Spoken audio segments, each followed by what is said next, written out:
were either made or started to be made, that a suppression policy, a policy of trying to keep the pandemic, the R number below 1, needed to be introduced, whereas previously that point hadn't been reached. Is that fair? Well, the plan right from early February was to keep R below 1 to stop it growing, but this was a recognition that this had to be really implemented very, very hard at that weekend in order to achieve that. So all of the measures needed to be put in place. Is that right, that the plan from the very start had been to stop the pandemic growing? We looked at those charts and we see a curve. I mean, flattening the curve is not the same as suppressing the virus, is it? I think ultimately it is a question of how far you want to suppress it. So you could suppress down to 0, which was never the aim. You could suppress a little bit, but you couldn't do that if that was going to overwhelm the NHS. And so the question was how far you needed to suppress it and at what stage you needed to do that. And I do think the focus on trying to get that timing exactly right was incorrect. It was an error to think that you could be that precise. That's a really important lesson that came out of this. I'm afraid you need to go early. Yes. Well, we'll come to that idea of yours, which you repeat in your witness statement. I want to ask you about a passage from Ben Warner's witness statement, please. So if we can look at paragraph 303, yes, we have it there on page 78. It's the final sentence. No, sorry, the final 2 sentences. He says, changing from a mitigation strategy to suppression midway would have been the worst of all worlds. And then this, from early 2020, we should have developed alternative plans, for example, lockdowns, after seeing the actions in China, or at least after northern Italy. So his reflection, and it's one which is shared by some others in number 10 who we've heard from, is that the events of that weekend, in hindsight, suggest that they had previously been on the wrong plan, and that they should have been thinking about a different plan, a suppression plan, earlier. Is that your view? Do you think that is a valid criticism of the science or not? I'm not sure that he's criticising the science, actually. I think he's talking about the operational plan to deliver. So that the notion that you had to intervene, and there are multiple emails and charts and things that were presented at COBRA meetings as well, talking about the combination of NPIs that would be required to reduce the spread and to get R below 1. The question was when and how much to do it. And this, unfortunately, wasn't mirrored by an operational readiness. So the bit that I think is missing is whether the operational development of plans to do that at short notice were as advanced as they should have been, and they weren't. Are you there talking about things like test and trace? Well, test and trace for sure. We had an isolate. We had an inadequate scale of facility to do that through Public Health England, but also the plans for introducing the NPIs. Right. I think, given that they're described quite early on, there should have been an operational plan to have those ready to pull the trigger on as soon as they were needed.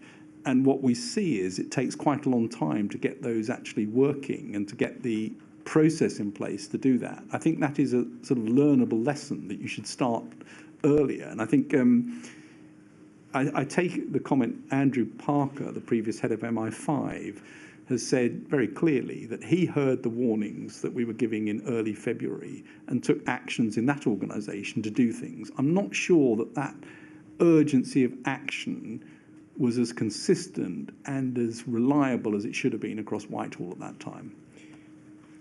You've focused your remarks very helpfully, very clearly on the operational, if you like, the implementation aspect of this. It may be that Mr. Warner was also directing at least some criticism towards SAGE and saying that SAGE should have thought more about lockdowns and more severe, more stringent NPIs earlier. As you say, it's ambiguous, but Is that a fair criticism to make? Well, I think if you look at it, we thought a lot about NPIs. There's lots of work on NPIs, lots of work on the notion that you had to have lots of NPIs, you had to use them together probably, that this was going to be behaviourally difficult. There was links to the behavioural science group to look at that. All of that was done through February. Where we were wrong, and I think it's very clear, is our belief that we understood when to do that. It wasn't that we hadn't said do it and that this is going to be needed. It was that we thought we could understand when to do it. The data that came in during the week leading up to the 14th and 15th showed clearly that we were much further ahead. It was much more likely to be needed urgently than anyone had realised. That's a data problem, but it was also, I think, a scientific problem in that you can't manage this with the precision that you think you can, and you therefore have to take different actions.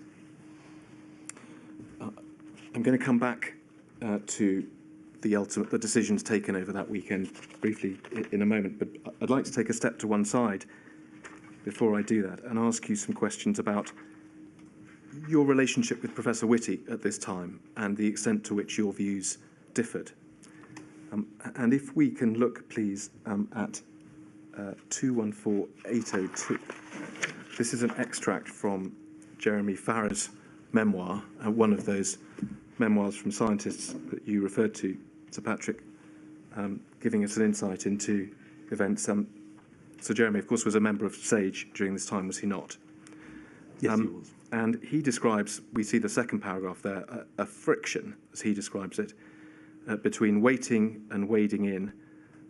He says it led to a palpable tension between Patrick and Chris in the early weeks of 2020, particularly given the apparent absence of political leadership in that period.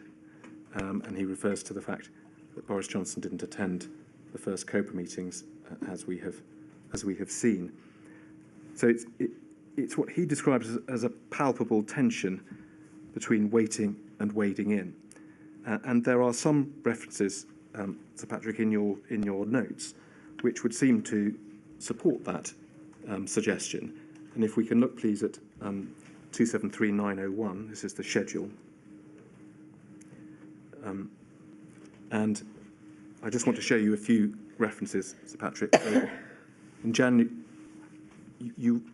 perhaps we ought to say that you weren't, in fact, writing these notes contemporaneously for the first 3 months or so of the pandemic, where you wrote a Correct. Sort of catch-up section in March or thereabouts, looking back to the early months. But relating to January 2020, you said, Chris thought would be contained. PM said his guts tell him it will be fine. But then Chris Whitty at the end, more cautious than me. If we can go to page 3, please.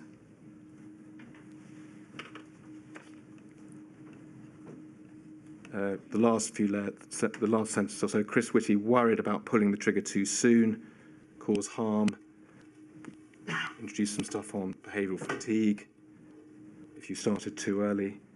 And then on page 582 of the schedule, there is an entry that you made much later on, but reflecting on the early events. So we're now in February 21, but Sir Chris talking afterwards about the inquiry, was lockdown too late in March? Could we have known? And then this, he was a delayer, of course. So help us, Sir Patrick, was there this tension or friction between the two of you about how quickly to proceed with NPIs in that first period? Well, I think Chris Whitty is a public health specialist, and he was rightly, in my opinion, concerned about the adverse effects of the NPIs.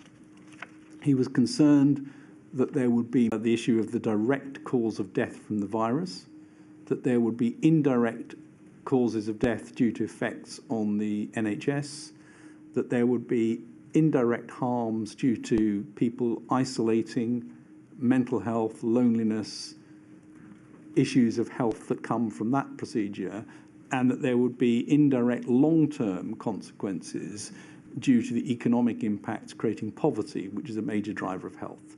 So he was definitely of the view that the treatment and the result of that treatment needed to be considered together, and that pulling the trigger to do things too early could lead to adverse consequences. And that, I think, is a totally appropriate worry from the Chief Medical Officer and a legitimate public health concern throughout. And I didn't have exactly the same worry. I was more on the side of we need to move on this. But I think that's partly why the two of us found it useful to work together. I mean, he would bring in views that were broad public health views, looking at the consequences of interventions as well as the direct consequences of the virus. And I think sometimes I would want to push and he might not, and sometimes he was right, and sometimes I think we should have gone earlier. This was an occasion when I think it's clear that we should have gone earlier. Let me go back then, with that in mind, to those meetings over that weekend of the 14th and 15th. We've gone through them in some detail with other witnesses, and I'm not going to go through them in detail with you. But in summary, what was it that you were arguing for during the course of those meetings, and what was your understanding of what was decided? We got information on the 13th of March, which unambiguously showed that the pandemic was far more widespread and far bigger and moving faster than we had anticipated. And that came from a number of sources, including surveillance systems that we'd set up to look at people who had pneumonia, hospital-based surveillance, and some work coming in from the initial sporadic surveillance systems and NHS numbers. That was unambiguous and extremely worrying.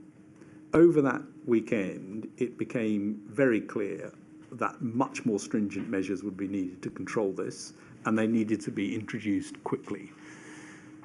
I made my views known about that was the view of the SAGE committee and the modellers, and it was my view that we were in a position now where we had to move quickly. That decision, I believe, was understood. On the Sunday of that weekend, I was unambiguous in the meeting that much more stringent measures would be needed now. I think that's recorded in Imran Shafi's notebooks. And the following day, when the Prime Minister announced that there would be voluntary measures to keep people from making contacts, I also suggested on that day that London was so far ahead that it would be necessary to possibly lock down London. So those were my views over that weekend. I think, frankly, on that weekend, an in-principle decision was taken that lockdown would be required. It then took several more days to work that into a full mandatory process. But whether it was mandatory or voluntary is a political issue, not a scientific one. We know, and we've heard from others, that the term lockdown may not have been one that was in play then, but you have said that your view, in essence, was that that was what you were campaigning for at the weekend, and there was at least an understanding that that was where things were headed as early as that. Well, I wasn't campaigning. I was trying to point out what the evidence was and how I interpreted it and what SAGE thought. And Neil Ferguson's work and others' work during February had shown that in order to really get this down to the levels that would need to be reduced by, you needed to reduce contacts by 75%. That is a huge reduction, requires all sorts of interventions. I'm not even sure we ever really achieved much more than 75% at the peak of the interventions.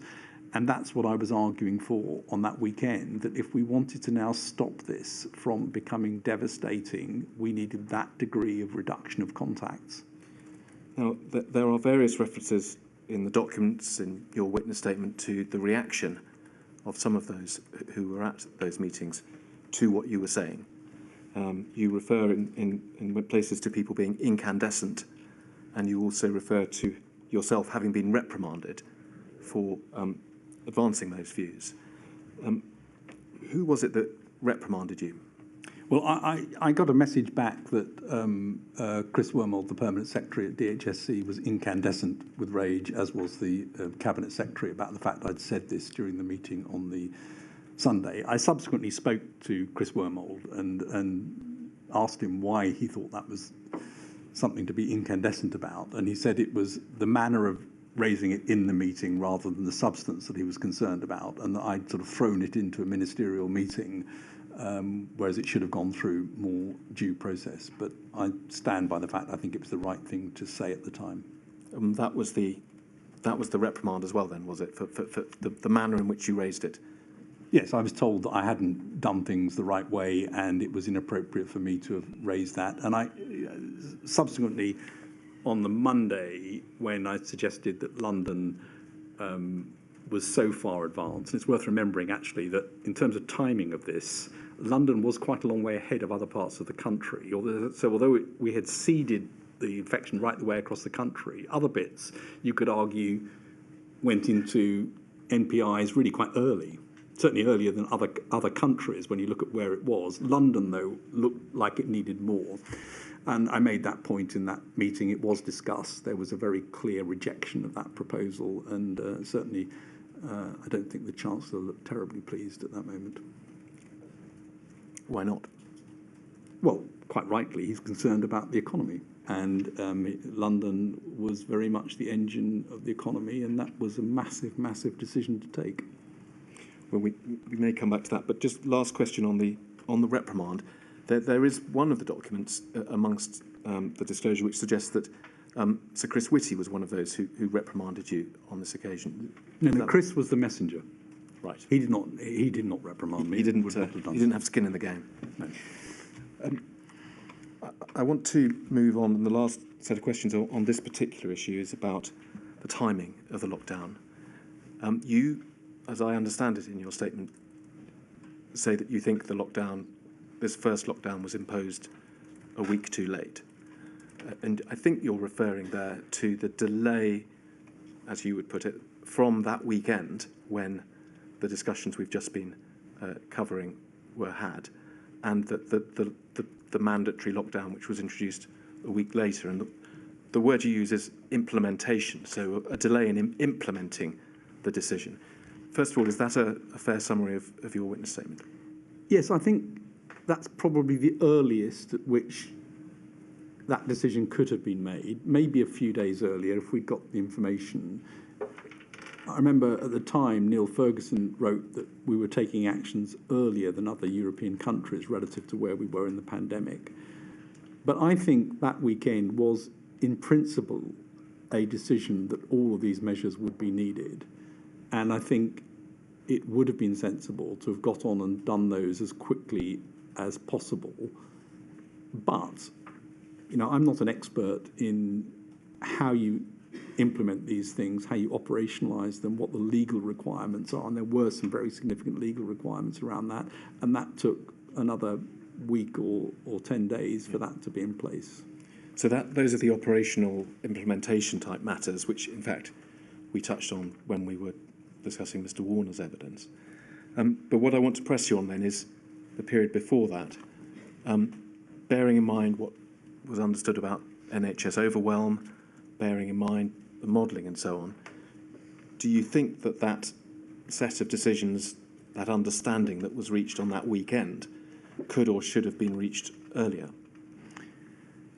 Well, I've just said I think it could have been a few days earlier. I think it's difficult to know if you look at the numbers of cases and the numbers of people who, even by then, were beginning to show how serious this disease could be. The measures themselves are not neutral, they're harmful. And so the question is around timing. It's around when you're prepared to take an intervention, accepting that you're about to cause definite harm, because we knew the interventions would cause harm. We didn't know exactly how many of them would be needed to stop the spread of the disease.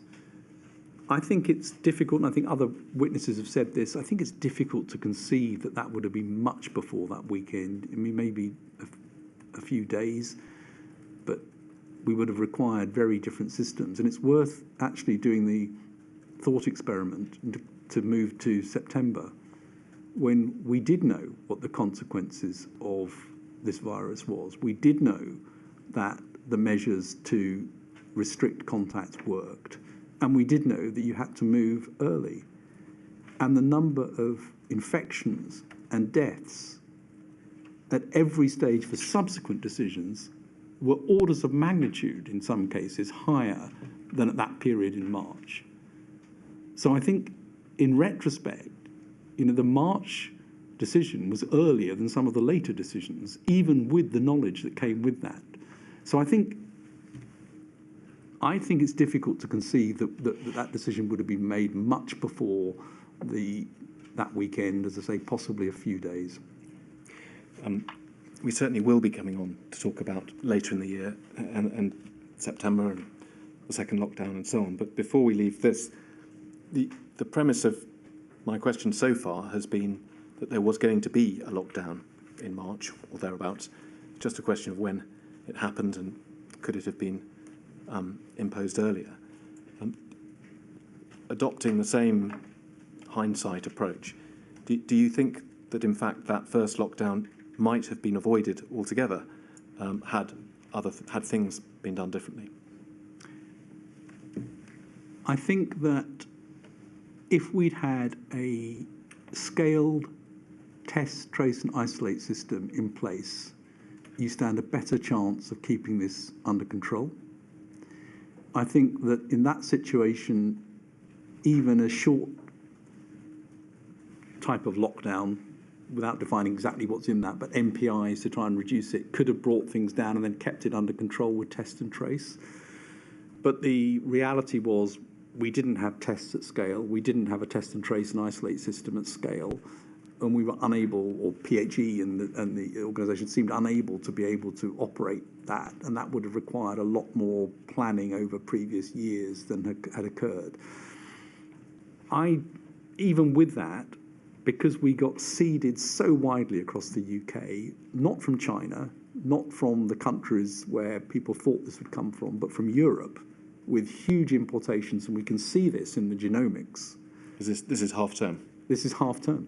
And we had a huge influx from Spain, France and Italy over that half term and beyond, which meant that we probably had lost control. And test, trace and isolate only works at low levels of prevalence and a high level of capacity in the system. So, sorry, that's a long answer, but I think with everything that we had in place or didn't have in place at the time, I'm afraid that the sort of ultimate option of trying to lock things down probably was the only route open at that time. Yes. Thank you very much, Sir Patrick. Is that convenient? Yes, just before we break, Sir Patrick, as you know, we take breaks for everyone just to take the opportunity to take a breather.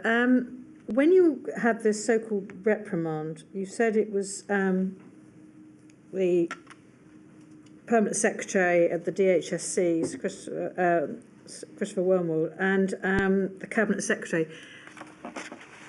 Were they really more concerned about the process aspect of what you were saying than the substance, which was basically the dam has burst?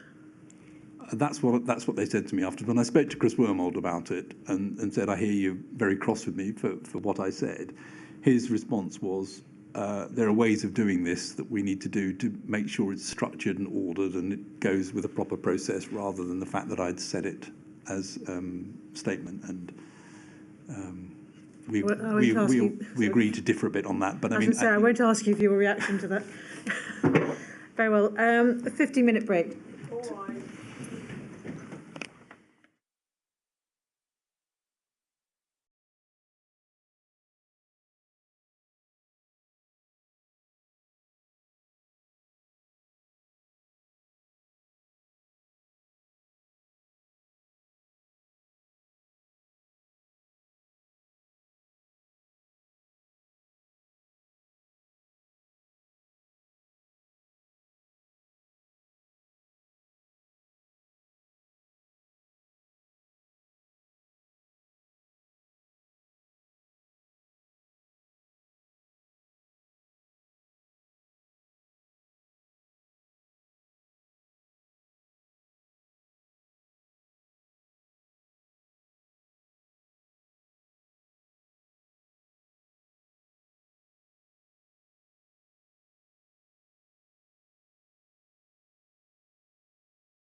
we heard so much of, at least in the early stages of the pandemic. And I'd like to ask you to look at a section of the expert report that the inquiry received from Alex Thomas, or latterly at any rate, from the Institute for Government, and paragraph 120 of that, please, on page 35. And it's, as I say, paragraph 120, where we see his views on this issue.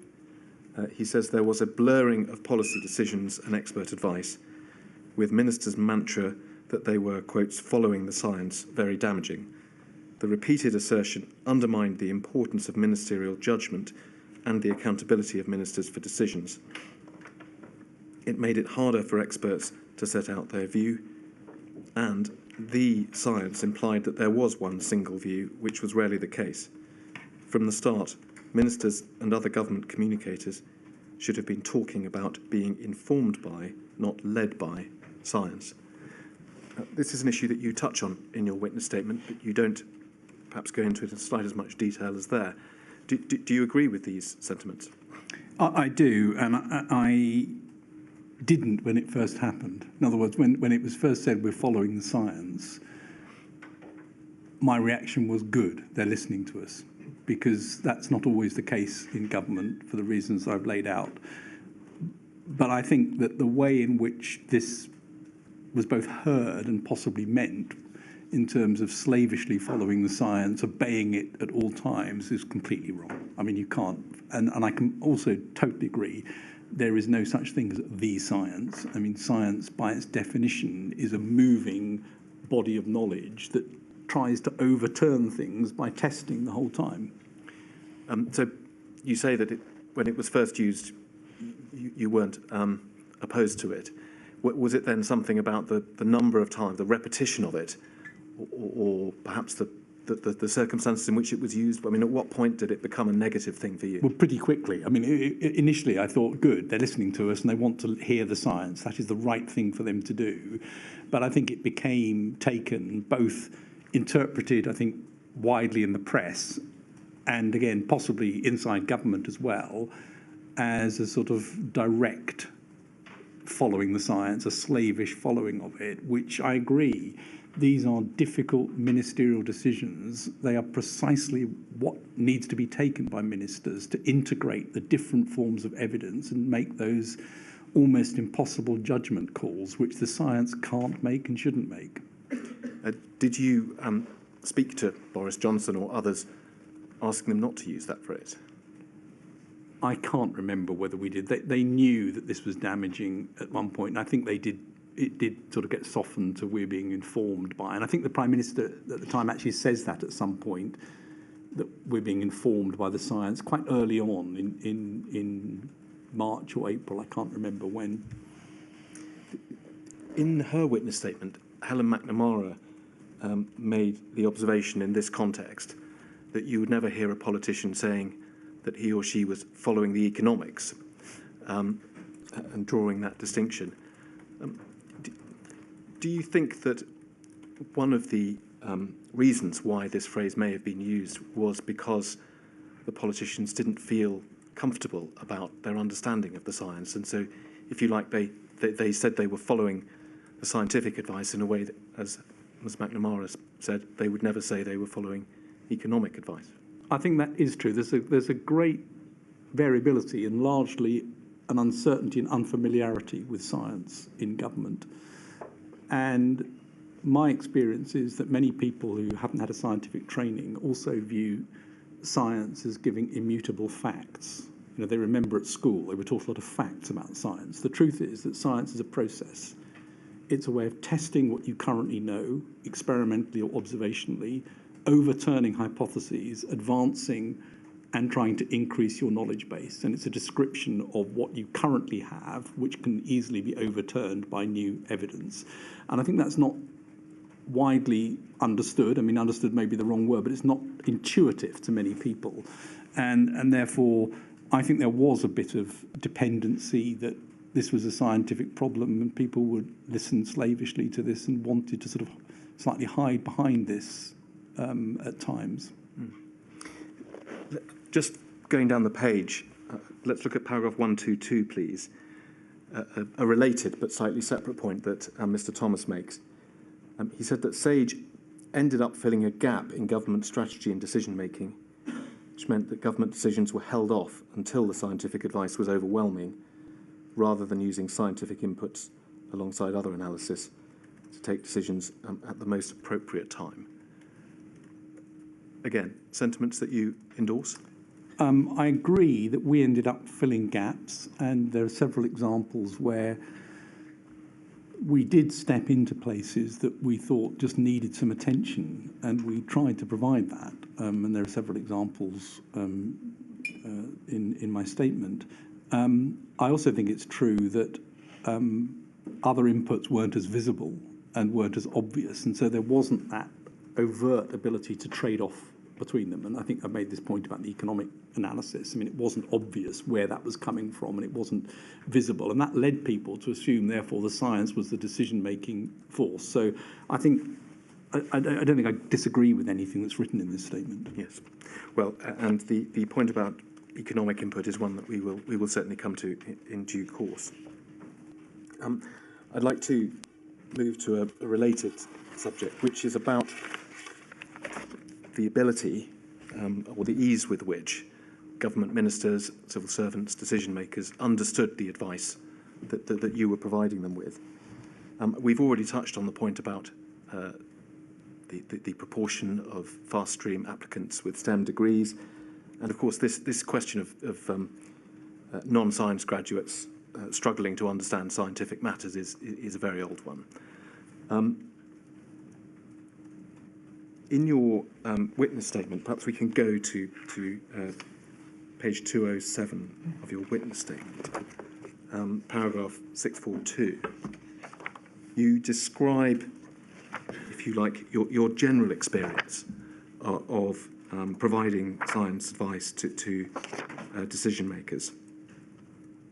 And picking it up about 4 or 5 lines down, you say, I'm not in doubt that the CMO, that's of course Professor Whitty, and you gave advice from SAGE repeatedly, and that it, together with the uncertainties, was usually understood by decision makers. However, it was often necessary to explain scientific concepts on many occasions. You say it's entirely appropriate for decision makers to challenge advice and so on. Then in the next paragraph you say you were asked a number of questions about whether the science advice that you provided to the Prime Minister and core decision makers was understood. You make the point that others will be better placed to answer that question, and of course we can ask the Prime Minister and others. But you say again that you took care to explain these concepts in a way that was comprehensible, which was appropriate. And a couple of sentences on, some points had to be explained repeatedly, and some areas proved more difficult to get across than others.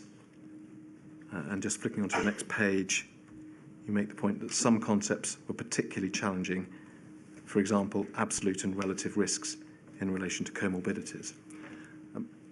I just want to take you, Sir Patrick, to a few entries in your notes which touch on this subject and try and get a feel for whether that is a general position and whether those reflections apply particularly to the Prime Minister, or whether in fact the position was more marked with him. So can we go please in the schedule first of all to page 42. So this is an entry on the 4th of May, and by this stage you are making the notes daily, is that right? Yes. You say, late afternoon meeting with the PM on schools.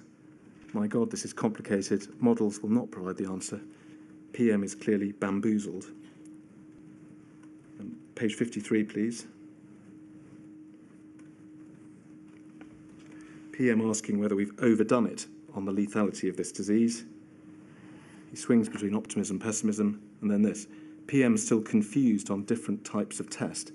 He holds it in his head for a session, and then it goes. Page 93, please. Watching PM get his head round stats is awful. He finds relative and absolute risk almost impossible to understand.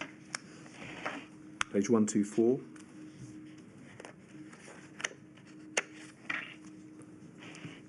PM struggled with whole concept of doubling times, just couldn't get it. And then just two more, please. Page 167.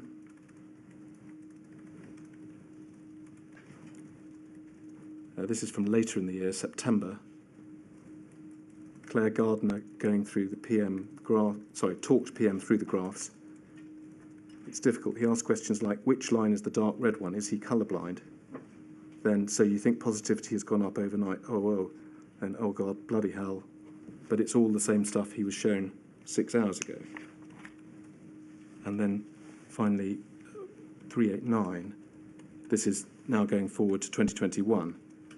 PM dashboard. Is that a reference to a meeting, dashboard meeting? Yes. Taken through the graphs, real struggle to get him to understand them. So the question then, Sir Patrick, is those paragraphs of your statement that we looked at. Yes, you talk about sometimes needing to repeat things and needing to explain things in detail.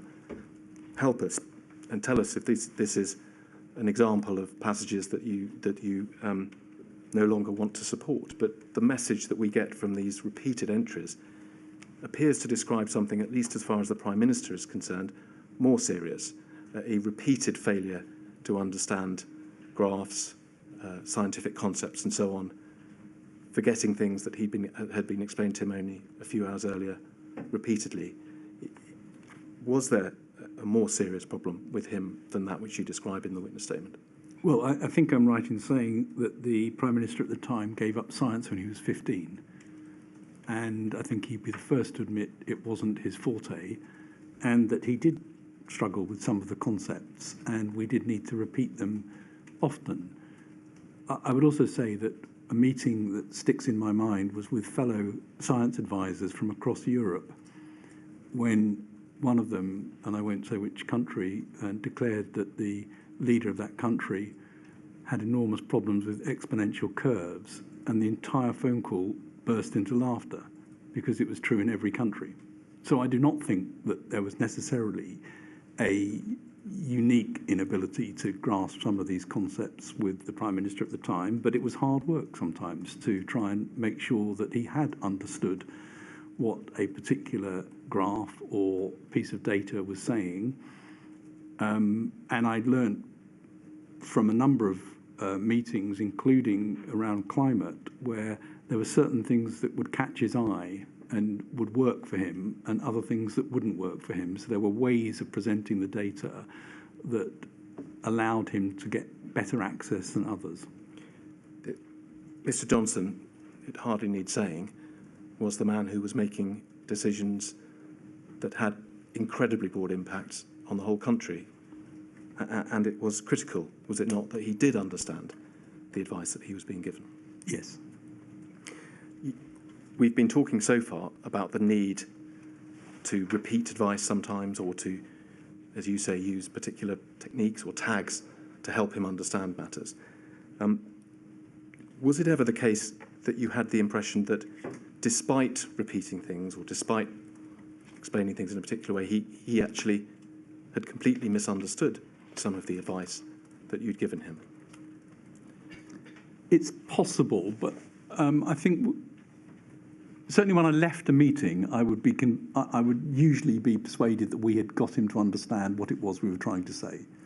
But as one of the extracts showed that you put up there, that 6 hours later he might not have remembered what was in that presentation. So I can't be sure that he kept it in his mind all the time as he was going into whatever the subsequent meetings were that designed policy. I would also say that I think, and I don't know, you'd obviously have to ask him, but I think he does have a technique of almost deliberately going to sort of a misunderstanding just to check that somebody isn't in a different position. And that was something he would use from time to time. But I think there was a problem in scientific understanding, and it's not unusual amongst leaders in Western democracies. And he wouldn't be the only person who struggles with graphs. I confess to struggling with graphs myself on occasion. Let me just show you a couple more entries, Sir Patrick, just to try and gauge the issue here. First of all, can we look at page 163, please? So we're in September 2020 now. There's a reference to the Chief Constable saying the rules are too complex. That's the subject of different evidence we've heard. But then this, PM looking glum. Then suddenly, and I take it this is a quote from him, is the whole thing a mirage? The curves just follow a natural pattern despite what you do. Incredulity in the room. The whole meeting carefully manages the PM. Is it always like this? Is that an example perhaps of him just being provocative, or did that demonstrate just a fundamental misunderstanding? It was a point that he raised on several occasions, and he would look at the peaks of waves of infection and ask, are the interventions we're making doing that, or is this what would have happened anyway? And he did come back to that point often, and we talked him through what the evidence was that the interventions had made the difference. And of course, it is true that at some point the peak will come down, because at some point public behaviour changes, the number of susceptible people changes, the amount of immunity in the population changes. They do go up and down, but the point was that clearly these were being manipulated down by interventions. Just before we leave this entry, you see the last sentence there, and notes that we're now in September. CMO still keeps offering a slightly slower path. We've talked already about the caution that Sir Chris had in March. It looks as though you're recording a similar issue later in the year. Was it something that continued?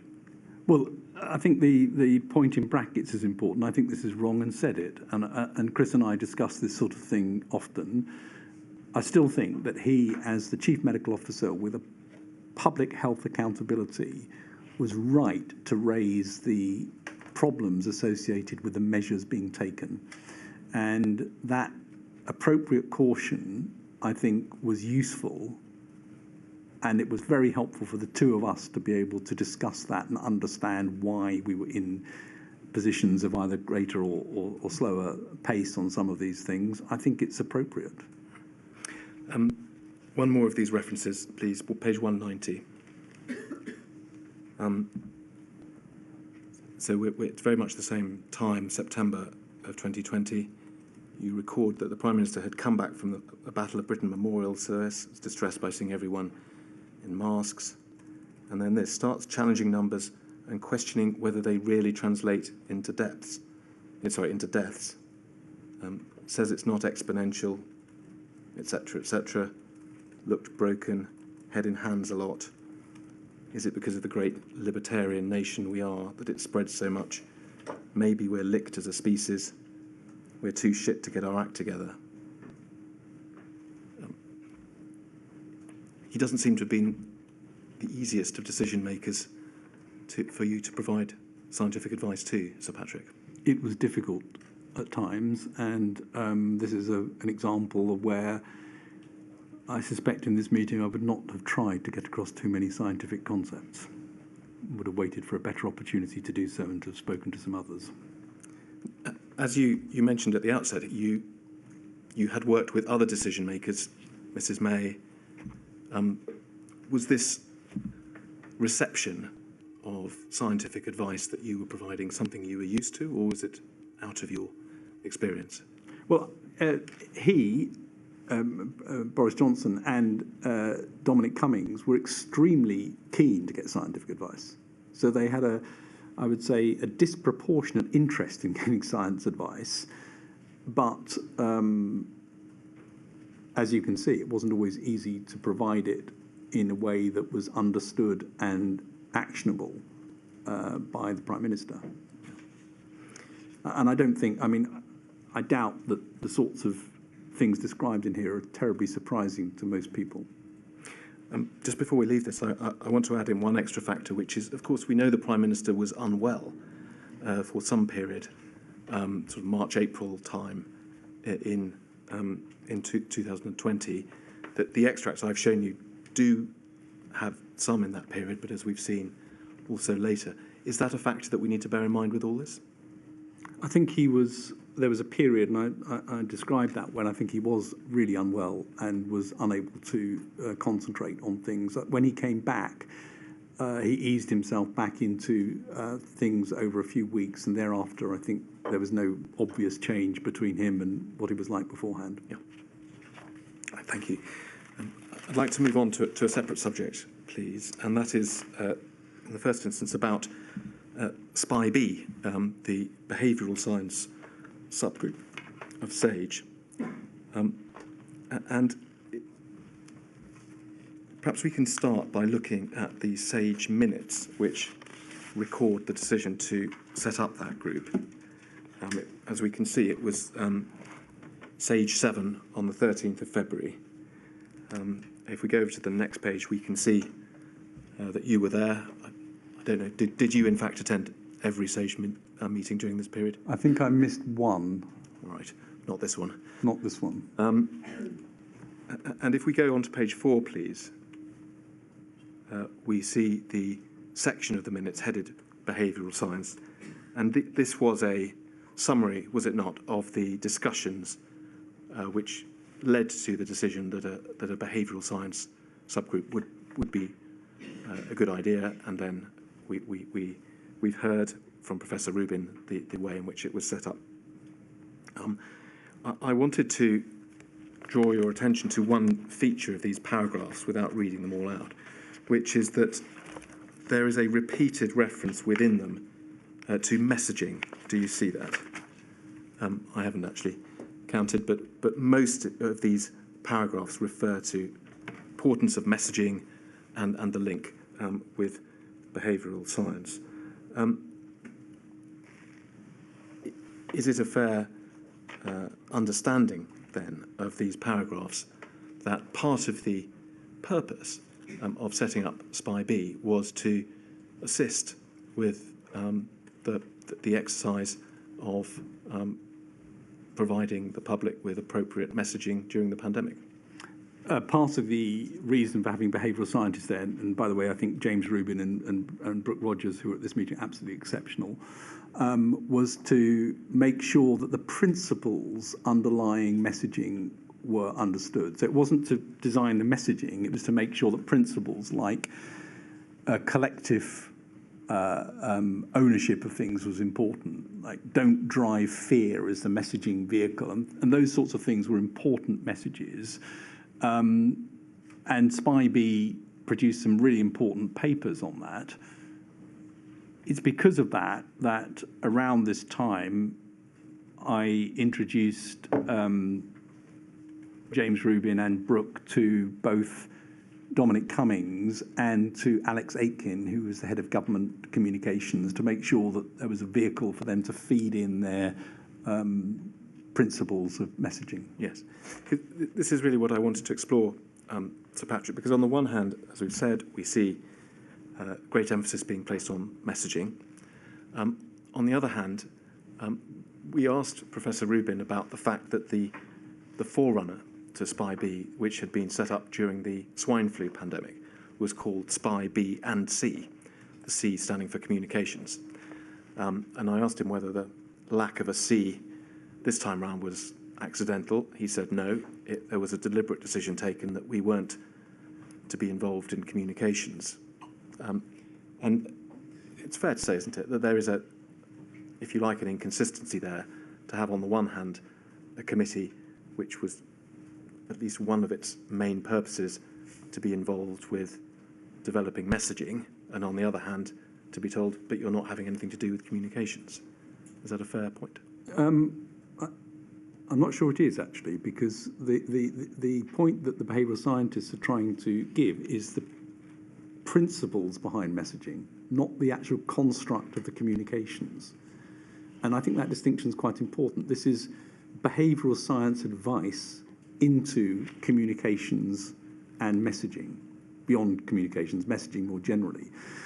That link's an important one, and I think the ownership, though, of the actual communications had to be within Public Health England, within the public health system, within government communications. And where SPI-B could help was making sure that the principles were clear, and indeed, on occasions, I think they were brought in to help with specific messaging as well as individuals. But I don't think maybe I'm wrong, but I don't think it would be appropriate to have an academic group designing government communications. Well, I don't want to overstate this, of course, one can see that in principle, providing the academic sort of direction is one thing, and designing the communications themselves is a different thing. But the evidence we heard from Professor Rubin and also Professor Yardley was that how it worked out was that, yes, they did the behavioural science work, but they couldn't see that being taken into account at all in the communications strategies. And in fact, they disagreed sometimes quite strongly with several of the main strategies that were rolled out.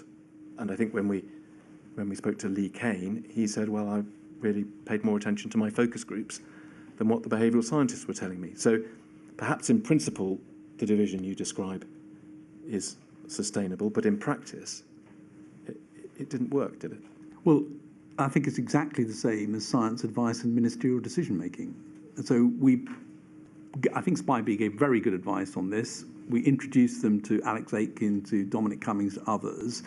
The fact that the government then chose to do things that were different from that, provided they've understood that the input has come, provided they've heard it properly, that is a ministerial decision to do things differently. I mean, I happen to think that they could have listened more to SPI-B on this for sure, and that would have been helpful. But it seems to me that's exactly where ministerial accountability comes in decision making. It's the same for this area of science as other areas of science, and it, maybe to put it even more boldly, following the behavioural science would have been as bad as following the science. Are there, though, lessons to be learned for next time? I'm accepting your point that ultimately it's for politicians and their teams to either accept or reject advice they're given. It can't have been. It can't be regarded as a positive, can it? That the evidence we have heard is that one had a group of behavioural scientists suggesting one thing, and a group of communications people in Number 10 essentially ignoring them and getting on and doing their own thing. I mean, that can't be regarded as having been a successful outcome. No. Are there lessons to be learned for next time? I think there are lessons to be learned. One of the lessons which is important is to get the advice and the papers out quickly in the public domain, because then it's very obvious when ministerial decisions are deviating from that advice. Ideally, you'd like to know what other advice they'd received that meant that they'd gone down a different route. And you said that Lee Kane suggested it was focus group advice that he wanted to pay attention to. Again, that seems to me to be a decision that is one that the ministers and their officials can follow. But I agree with you that the advice from behavioural science needs to be prominent, clear, and accessible to everybody. And it wasn't a good outcome that some of these things were ignored. Let me move on and in fact pick up that theme. One of the solutions, or the solution you have suggested, is transparency, which echoes an approach you took with SAGE, which we'll come to. But it may be that some of the documents suggest that precisely one of the problems with SPI-B, and perhaps more broadly, was with scientists expressing their views publicly. And if we look, for example, back at the schedule of your notes on page 50, you say, we're in May 2020, SPI-B had to calm them down about the role of advice versus decisions. So that, to that extent, clearly a division you've already explained. Immediately after another article in The Guardian with quotes from people and SPI-B disgraceful. So if part of the solution you're suggesting is that SPI-B's views should be made public, why was it disgraceful that they were doing that? This wasn't a SPI-B, it was individuals in SPI-B. And one of the problems that I think did occur was a very, very small number of people, 1, 2 or 3, made policy judgments very visible in the press, and statements on existing and planned policy, including on occasions even discussions that have taken place in SPI-B in the press. That had the effect of undermining SPI-B, and it undermined trust in SPI-B from within government, And my understanding from discussions with James Rubin and Brooke was that it also undermined the way that SPIBE worked sometimes, because people were concerned about expressing their views for fear that that was then going to appear in a newspaper. So I think there was, and this is my personal judgment, there was too much policy, too much commentary on things that even weren't behavioural science sometimes, on other aspects, and too many individuals who didn't distinguish between them as an individual and them as SPIBE and SAGE. And by the way, they might have done that themselves, but it was not how it was ultimately portrayed. And I think it's very difficult to run a government advisory committee if things are perpetually being discussed in the press. Can I ask you about a different document, but it touches on the same issue, but this time in relation to SAGE itself rather than SPIBE. So this is 232074, please. So this is, if we have the bottom half, this is a Treasury email which summarises a SAGE meeting. It's a readout. And we see the first bullet point there. We don't need to go back, but we can see that the date was April 2020. It says Vallance started the meeting by highlighting he'd seen several reports in the media of SAGE members commenting on the science behind the government's approach. He highlighted that this wasn't helpful and said that no one should be speaking to the media. Again, of course scientists were independent, and in that sense they had a right to speak to the media, but was this something, to go back to your point about SPIBE, which increases transparency and makes it easier for the government to be held to account? Or, as you're suggesting here, was it something that undermined the advice function itself and therefore ought to be discouraged or even prohibited? Well, I'm going to take issue with the minute, because the chair's brief and indeed the repeated commentary that I made at SAGE was, any of you can speak to your own topic, your own expertise in the press, and should feel free to do so. So actually we had a very open policy to people speaking to the press about their own areas of expertise. We asked that people didn't comment on policy, because that then would confound the SAGE remit with their policy views.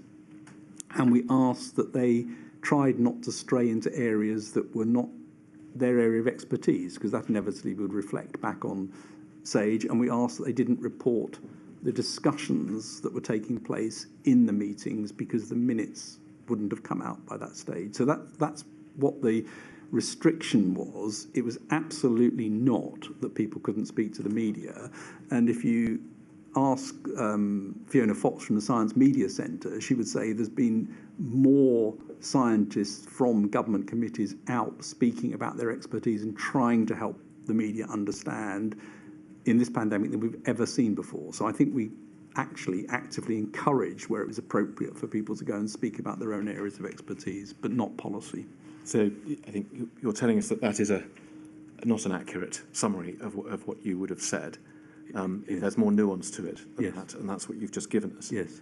With that nuance, is it your reflection that that was the best way of dealing with this issue of how scientists should speak publicly without being able to stop them completely? Well, I don't know if it was the best. I mean, there may be better ways of doing it. I did know that it was very, very difficult when scientists spoke about policy and other areas, because it then undermined trust in the committees. And we saw that later in the pandemic with some departments and some ministers saying, I won't bring something to SAGE because it's just going to leak and people will talk about it. And I know that, again, the Science Media Centre felt that we got it about right. So I'm not sure what more could be done here. I definitely believe that people should be free to speak about their own areas. And I also believe that it's very difficult for a government committee to operate if people are apparently reporting government advisory views in the press outside the formal mechanisms. It becomes really difficult to build the trust that's required to get influence inside government. Thank you. Let me just move. We're sticking with SPIBE, but to a related issue. And that is not so much them commenting publicly, but several of them joining independent Sage. And for these purposes, perhaps we can look at some email exchanges between you and Stuart Wainwright. First of all, can we please look at 197131?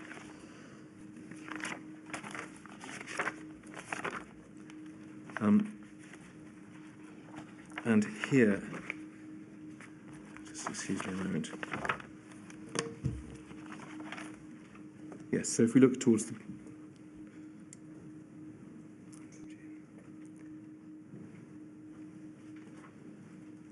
So I think if we can go on to the next page, please. Yes, we see at the top there an email from Stuart Wainwright. It's an exchange at this point between him and James Rubin. And you can see that they are discussing the fact that I think at that stage a small number of members of SPI-B had joined iSage, independent Sage that is, and Mr. Wainwright says it raises real issues of trust for policymakers in HMG in the ability to bring things to the committee as a, quotes, safe space. Do you see that? And then if we can please look at the email immediately before that, so perhaps back to the next page.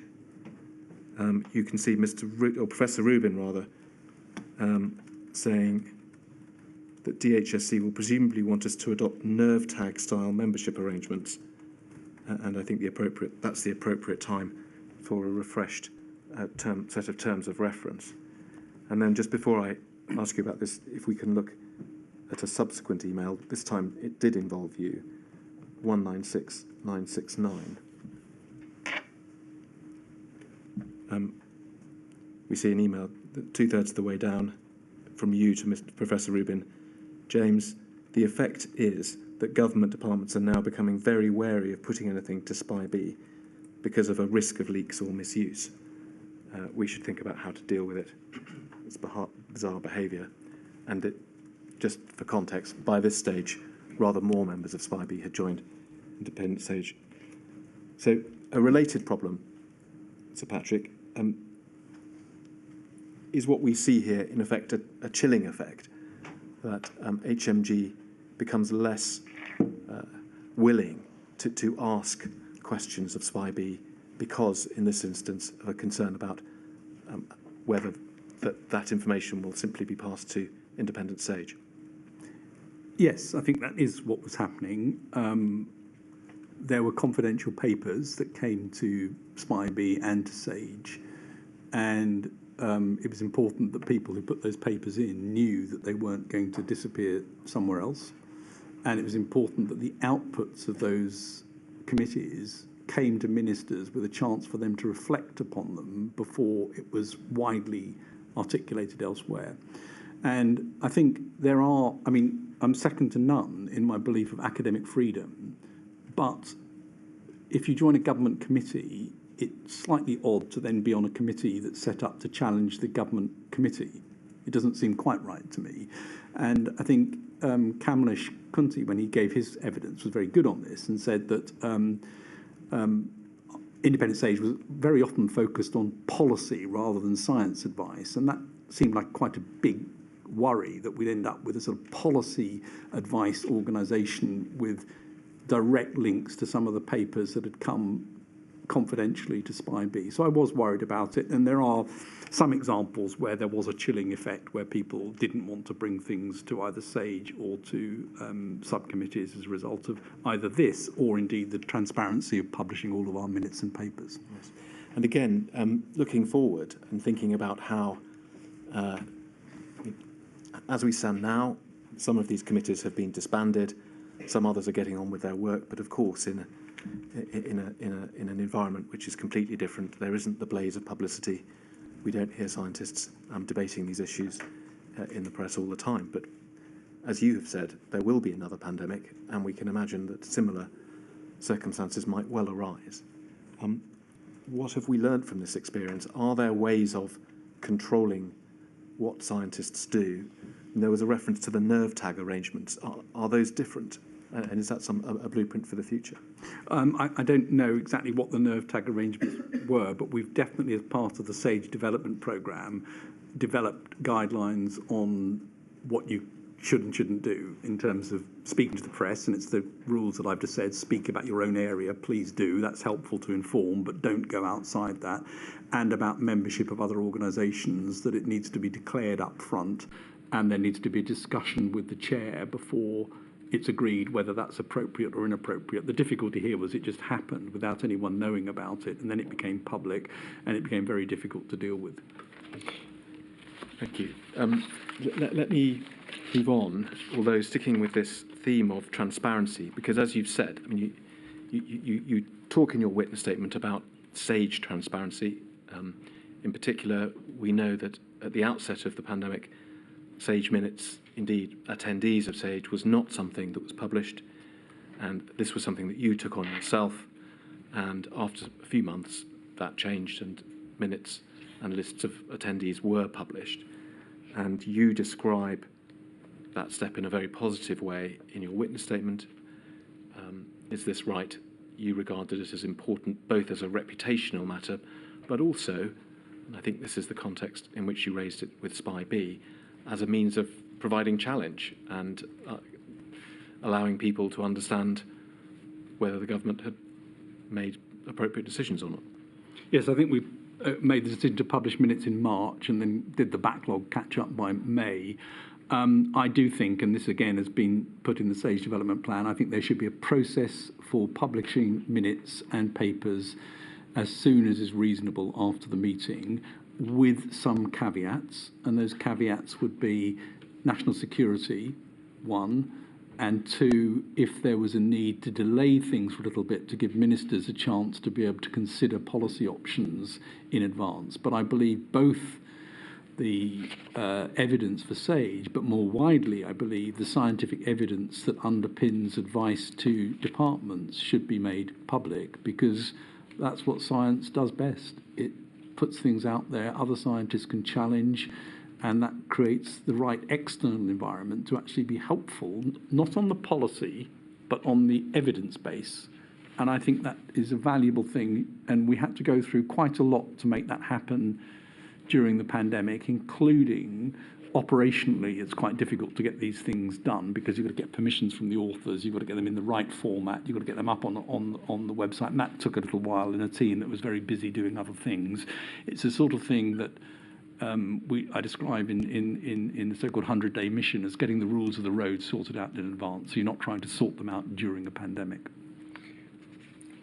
One can see, and you've described very well, all the advantages that flow from this policy of transparency. But there are problems that come with it, are there not? And one of them is the problem we've just been discussing in the context of Spy B, which is a chilling effect.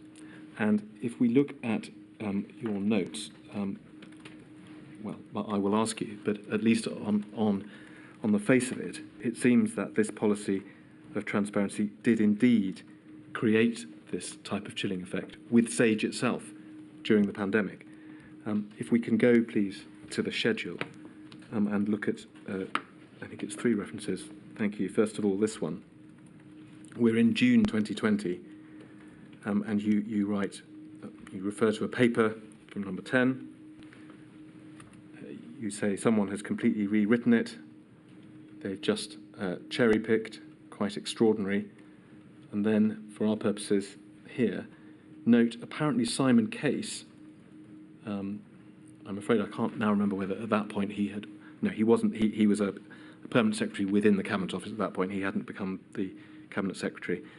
Simon Case said, don't bring new schools advice questions to SAGE as the minutes get published. If we can move on to page 102.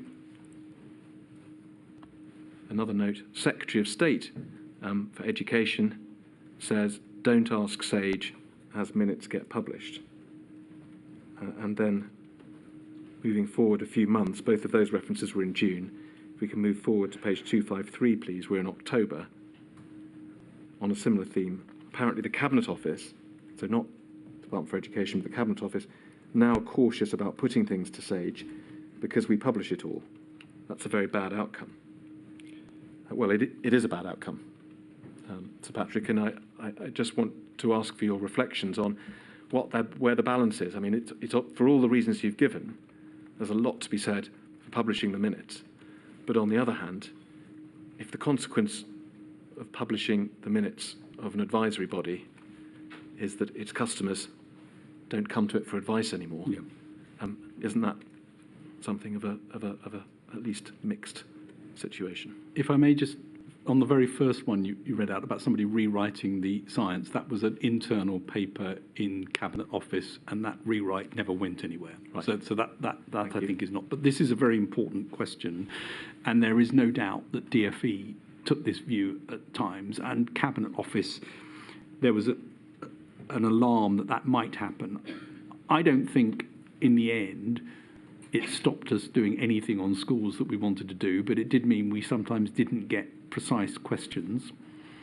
I do think it's a problem, and I don't know what the answer to it is, but I believe there is a cultural issue which can be overcome, which is the more the principle is accepted that the evidence is published, not the advice, not the policy position, but the evidence is published, the better government decision-making would be.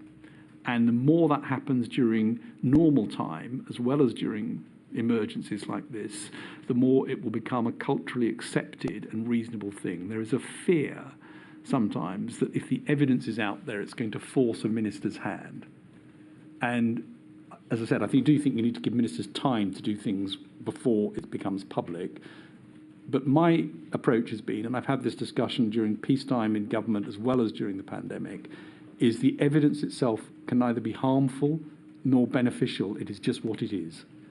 And provided all of the evidence is published, ministerial decision can be completely free to overturn that evidence and say, I choose to do something different. So it is a worry, and it was a concern, particularly during this period. But I don't think the answer is to reach for more redaction or more secrecy around this. I think it's to get into a normalised position where evidence publication is seen as the right route. Sir Patrick, you emphasise evidence in contrast to advice. But what we've seen in these extracts is a concern, in this case emanating from the Department for Education, about SAGE minutes being published. Surely those minutes contain advice? The minutes usually are containing evidence and have it couched in terms of if the aim is to do X, then the following would be necessary. Or given the state of the pandemic at the moment, without a decrease, it's likely to lead to the following situations. It is usually not the case that it's giving direct advice on precisely what the science is suggesting a minister should do. Mr. Patrick, we don't want to split hairs about this, but thinking about the practical situation that in this case the Department for Education seemed to have been in, the thought process appears to be, we have this policy that we're considering, why don't we ask SAGE about it?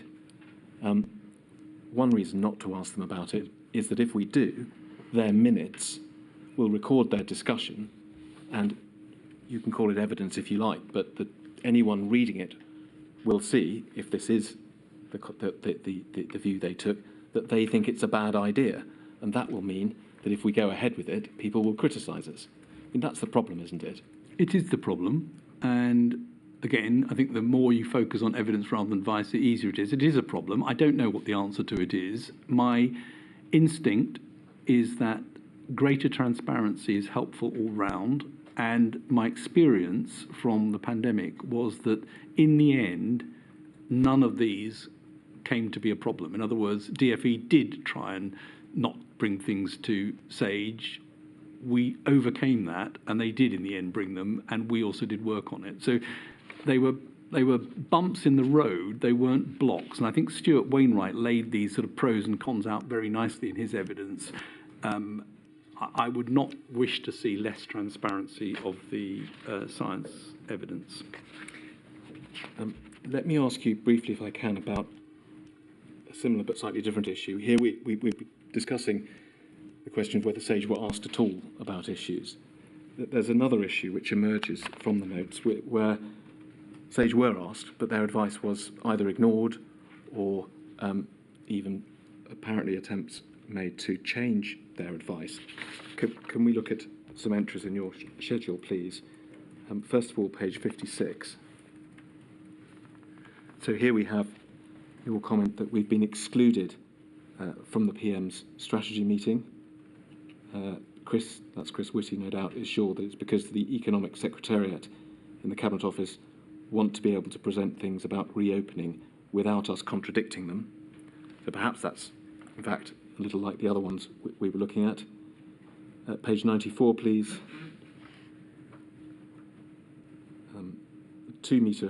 The 2 metre rule meeting made it abundantly clear that no one in number 10 or the Cabinet Office had really read or taken time to understand the science advice. Quite extraordinary.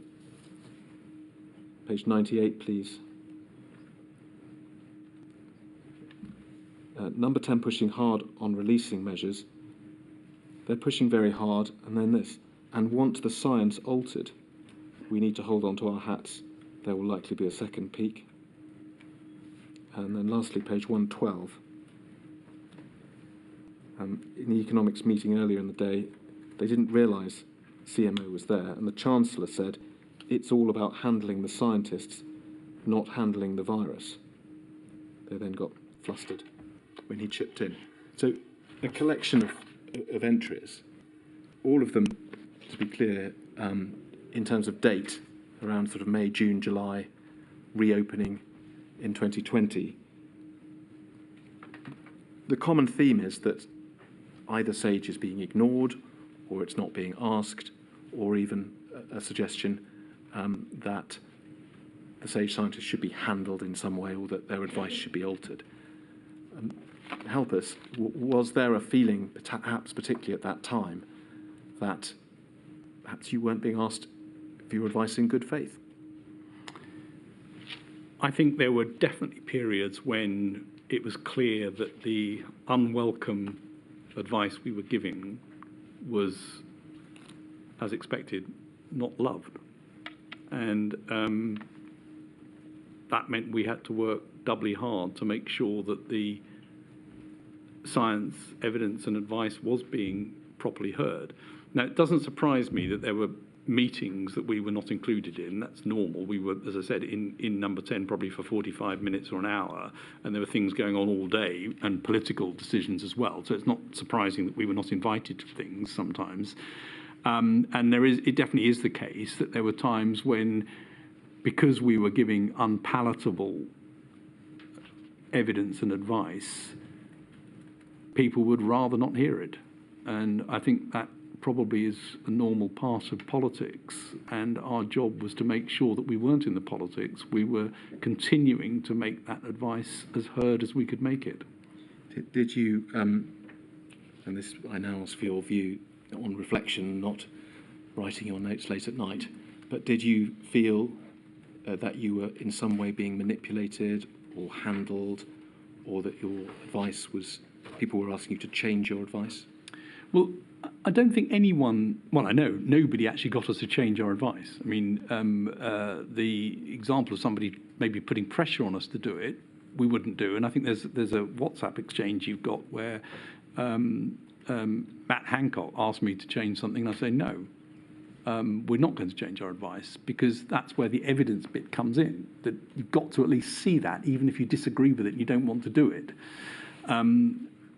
But I'm absolutely sure, because politicians are politicians, that there were attempts to manage us and make sure that we were not always given the access that we might need. But I think overall, we actually managed to get through all of that and make sure that the advice and the evidence was heard. So I don't know what damage it did, and I'm not sure exactly what I'd recommend for the future on that, because it seems to me that's partly the nature of the way the political system seems to operate. One thing we do know, and you state this in your evidence, is that around this time and in the period just after it, there were a series of government initiatives in respect of which Sage was not asked to provide its advice. Eat Out to Help Out in the summer of 2020, Tears, the Rule of Six, later in the year. I mean, do you know whether the type of thinking that's evidenced in these notes was part of the reason why you weren't asked about those matters? Quite possibly. I don't know the reasons behind each of those. I mean, Eat Out to Help Out we didn't know about until it was announced, and I think our advice would have been very clear on that.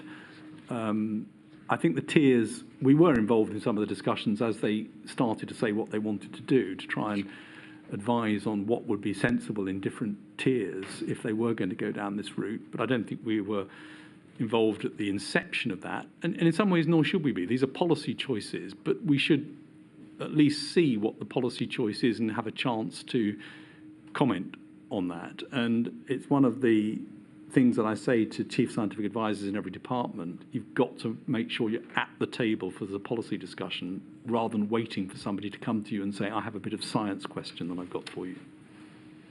Just focusing for a moment on Eat Out to Help Out, it's evident from your witness statement that at the time you and indeed Sage didn't agree with that approach, or at least were alive to the risks that it brought with it. Would that be a better way of putting it? Well, I think up until that point, the message had been very clear, which is interaction between different households and people that you weren't living with in an enclosed environment with many others was a high-risk activity. That policy completely reversed it to saying, we will pay you to go into an environment with people from other households and mix in an indoor environment for periods extended over a couple of hours or more. And that is a completely opposite public health message as a result of that. Now, it's quite likely that had an effect on transmission. In fact, it's very difficult to see how it wouldn't have had an effect on transmission, and that would have been the advice that was given had we been asked beforehand. Yes. Well, let me just take you to your statement, if I may.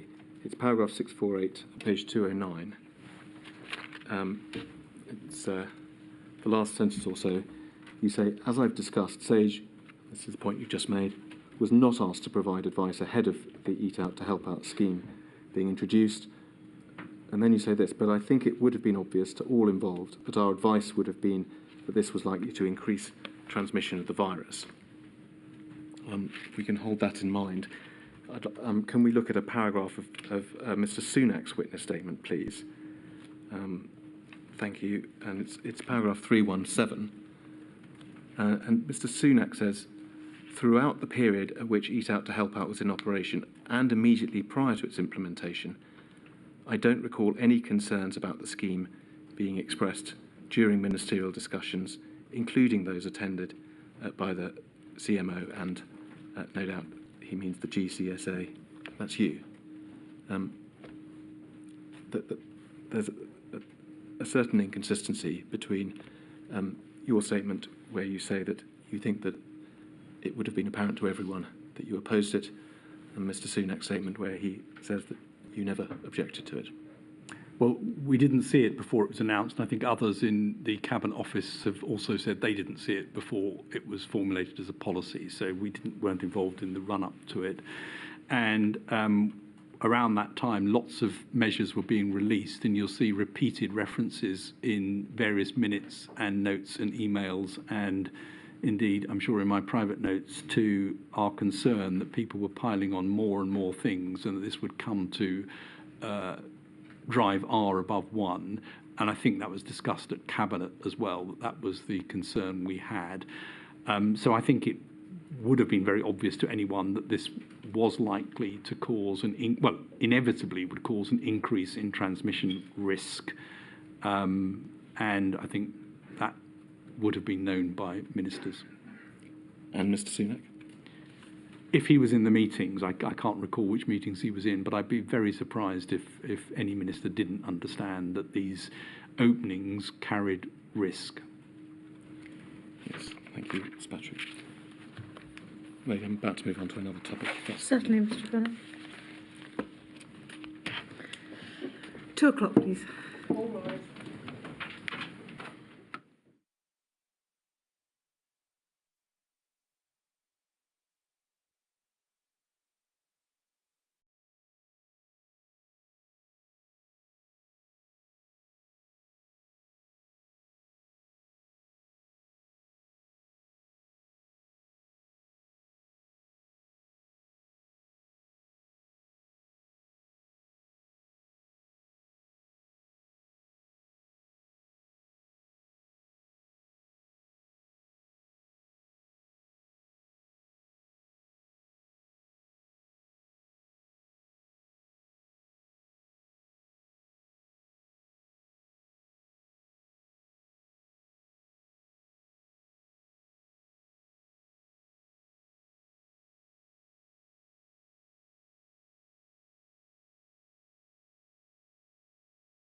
Secretary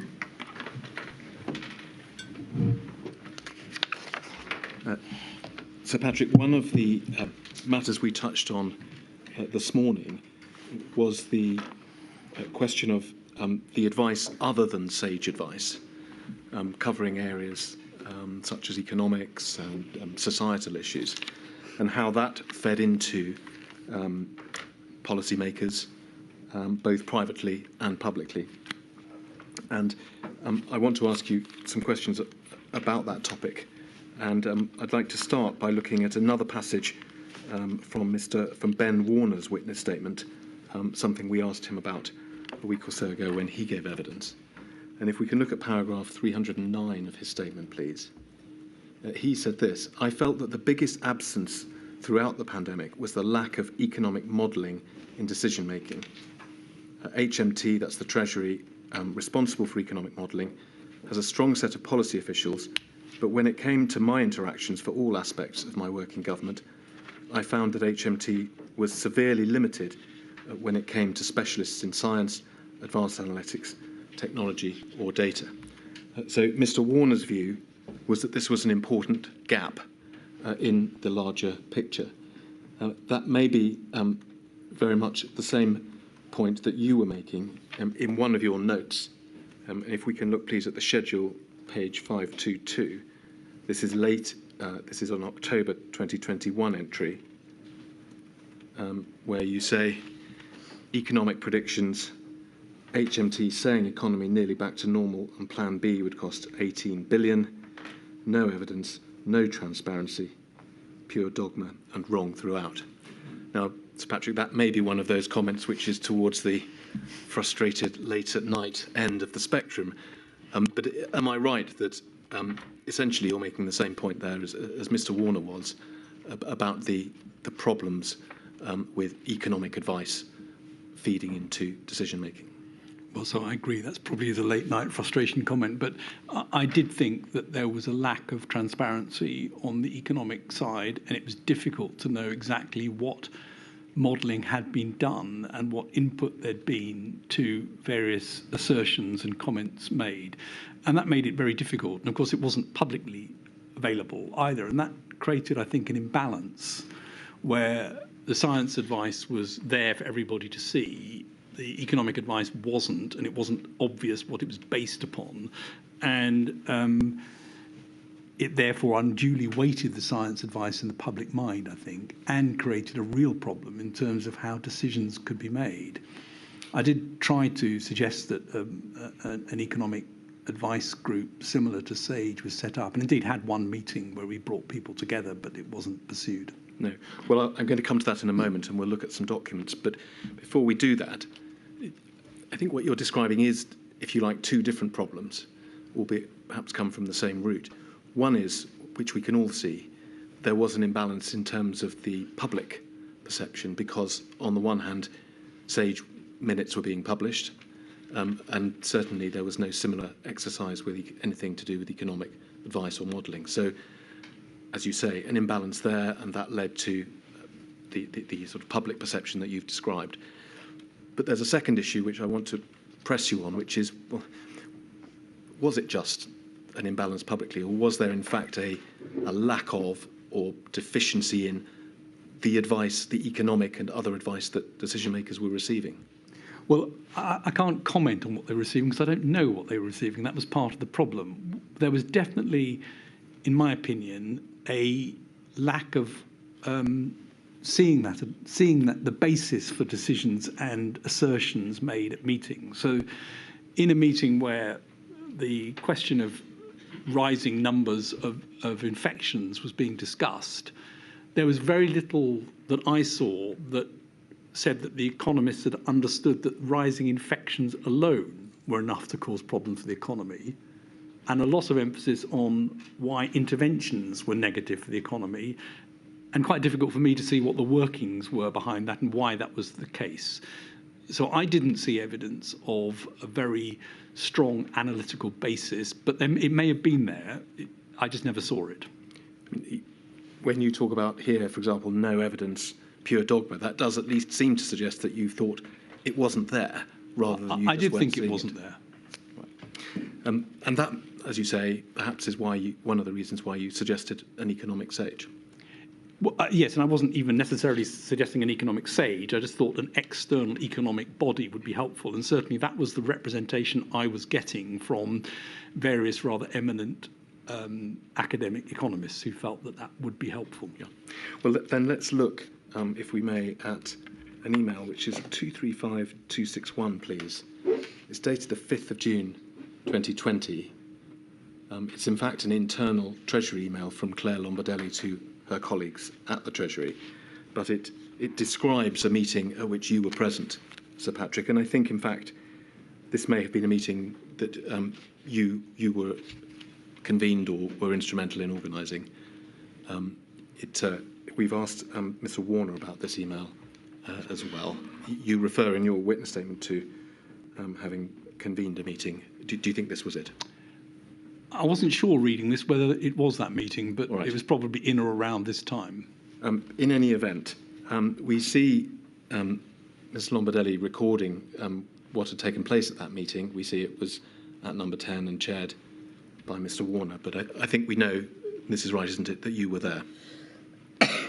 Again, I wasn't quite clear from this whether I was at this meeting or not. It refers to a follow-up with me. I certainly don't think Ben Warner would have been chairing the meeting that I organised. I think that was a separate meeting probably, because I think it was chaired by Yes. possibly Claire. Well, if it helps, if we look at the bottom of this page, we can see another email in the way these things often work, this one, which seems to have been in the run-up to the meeting, and you are one of the, we see, Government Chief Scientific Advisor. Okay, well, that with Tim Besley and Nick Stern I was involved with, for sure. So that was Yeah. a preparatory step to the meeting, so it looks like perhaps you were there. In any event, let's not worry too much about that, because I want to ask you about the substance of Ms. Lombardelli's email. So if we can go back up to that, please. Thank you. She says the discussions felt very familiar. The economists all did a very clear pitch on smarter NPIs being able to deliver the same level of virus control at lower economic cost. And then this, there was a general conclusion by economists that the economics is not being considered enough, and a desire for a place to bring this together, and three options. First, an economic sage. Secondly, a single model. And lastly, something more informal. She then says the economists obviously killed the single model. Just pausing there. We've heard some evidence from members of SPI-M. In particular, I think it was Professor Keeling, but Professor Medley and Professor Woolhouse touched on this subject as well, about early steps that were taken during the pandemic to try and bring together economic and epidemiological modelling. And certainly the flavour of their evidence was that this was something that should be pursued. Do you know why it would be that economists are don't take kindly to this idea, and what's your view about whether this is something that should be pursued in the future? Well, I'd like to deal with that in two parts, if I may. I think that there should be in the UK an academic centre for pandemic preparedness, and I've put that in my witness statement. And I think such a centre should be very multidisciplinary, and in such a centre, I can absolutely imagine how economists, mathematical modellers, infection social scientists could get together and work out whether there is a way of modelling this, and that would be a very important thing to try and do. So on that level, I agree it's worth exploring. On the question of whether there should be an economic sage, I think there's a very grave danger in having a group that tries to integrate the very thing that ultimately is a ministerial trade-off decision, and one that is an important democratic area. So I would not be in favour of having an integrated single model, for the reason that it then tends to put out the answer which it can't possibly do. And given what I know about the uncertainties in infectious disease mathematical modelling and the uncertainties in economic modelling, I suspect there would be one almighty uncertainty that came out at the end of it. So just to be clear, I think what you're saying is that as far as the modelling is concerned, that is something that should and could be pursued to see whether it's possible. Yeah. And certainly the evidence we heard from the modellers was that if that is to be pursued, then I think their phrase, it should be done between pandemics rather than during a pandemic. And that maybe take us back to the type of institution or academic body that you described. Switching focus to the SAGE idea, I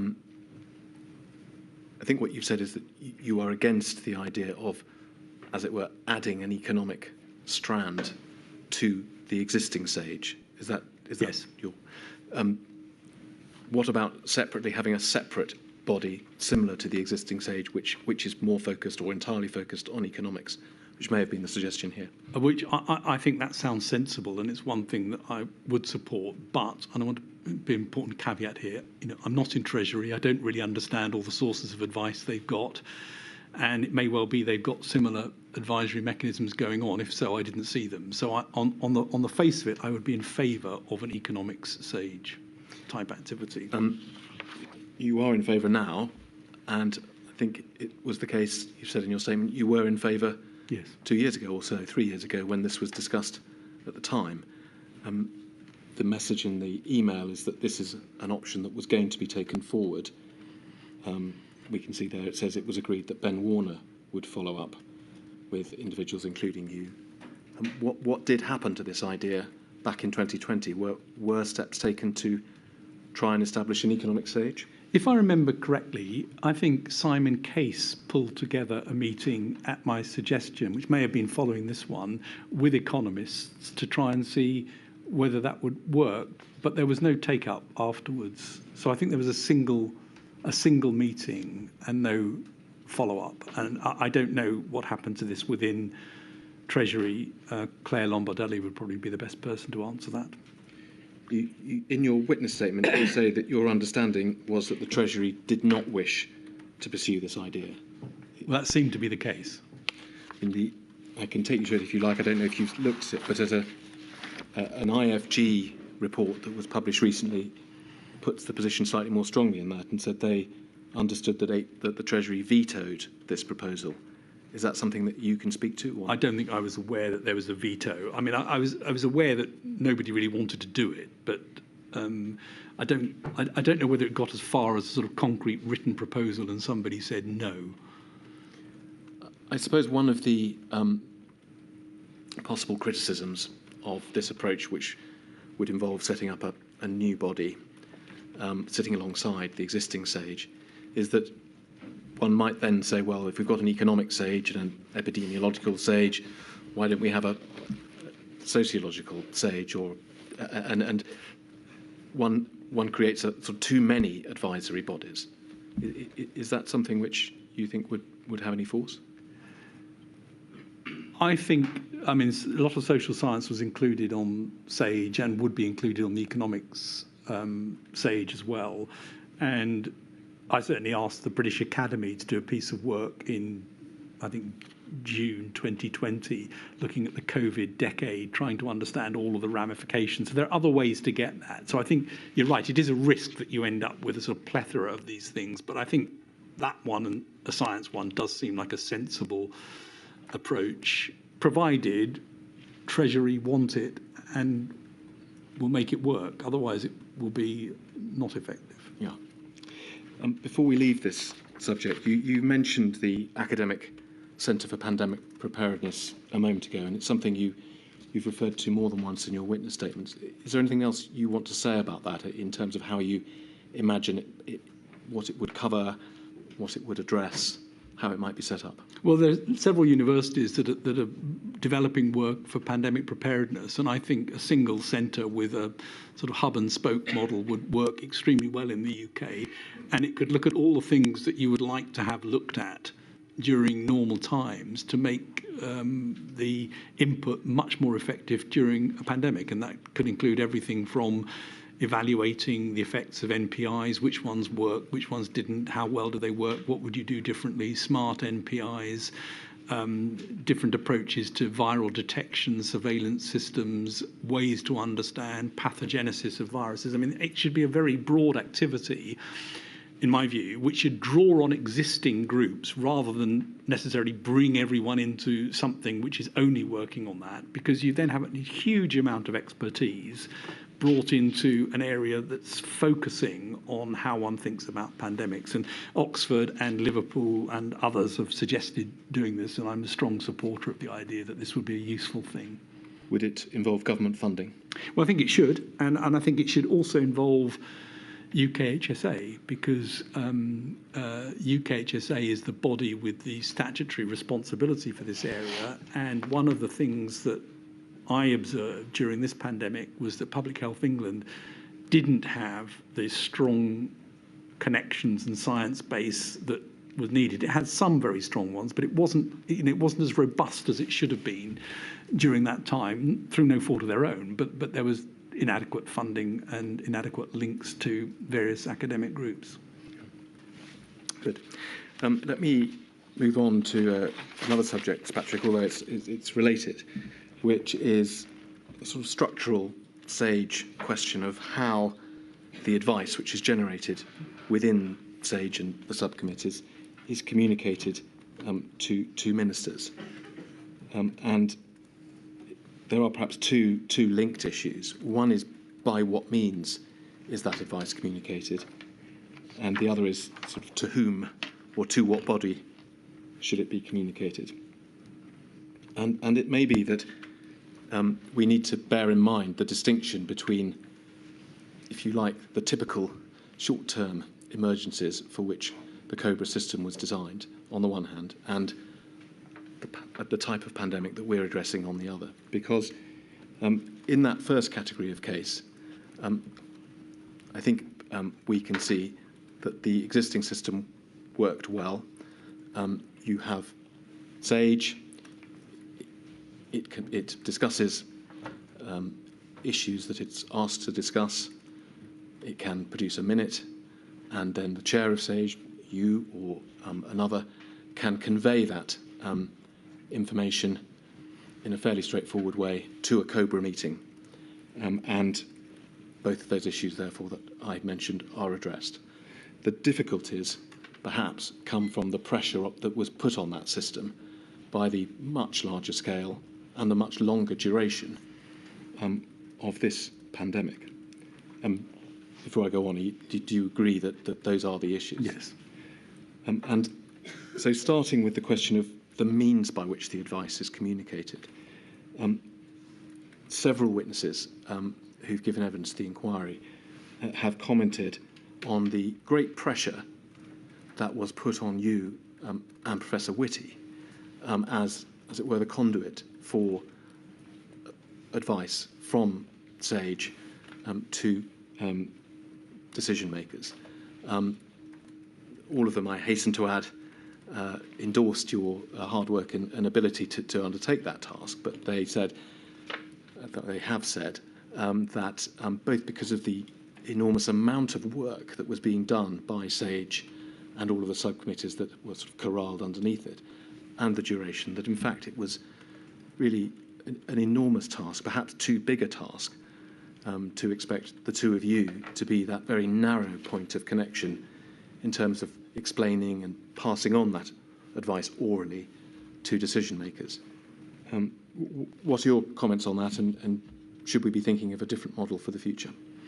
I think you have to have a point of connection from SAGE, which is one or two people, into the system. You have to build trust within Whitehall. You have to have trust within the Cabinet Office. You have to have it clear who people turn to. And similarly, you need a docking point on the other side that's equally clear and able to receive the advice. I think on occasion, it's useful to have a broader group. So we had various teach-ins that took place in Cabinet Office where we had up to sometimes 170 people coming to listen to things and hear more about them. That's useful. I think we had at least one meeting where a number of dissenting scientists got together and spoke directly to the Prime Minister in a small group. I have to say, I don't think he found that in the end particularly helpful, other than to realise that it was difficult to work out what to do with all these dissenting voices.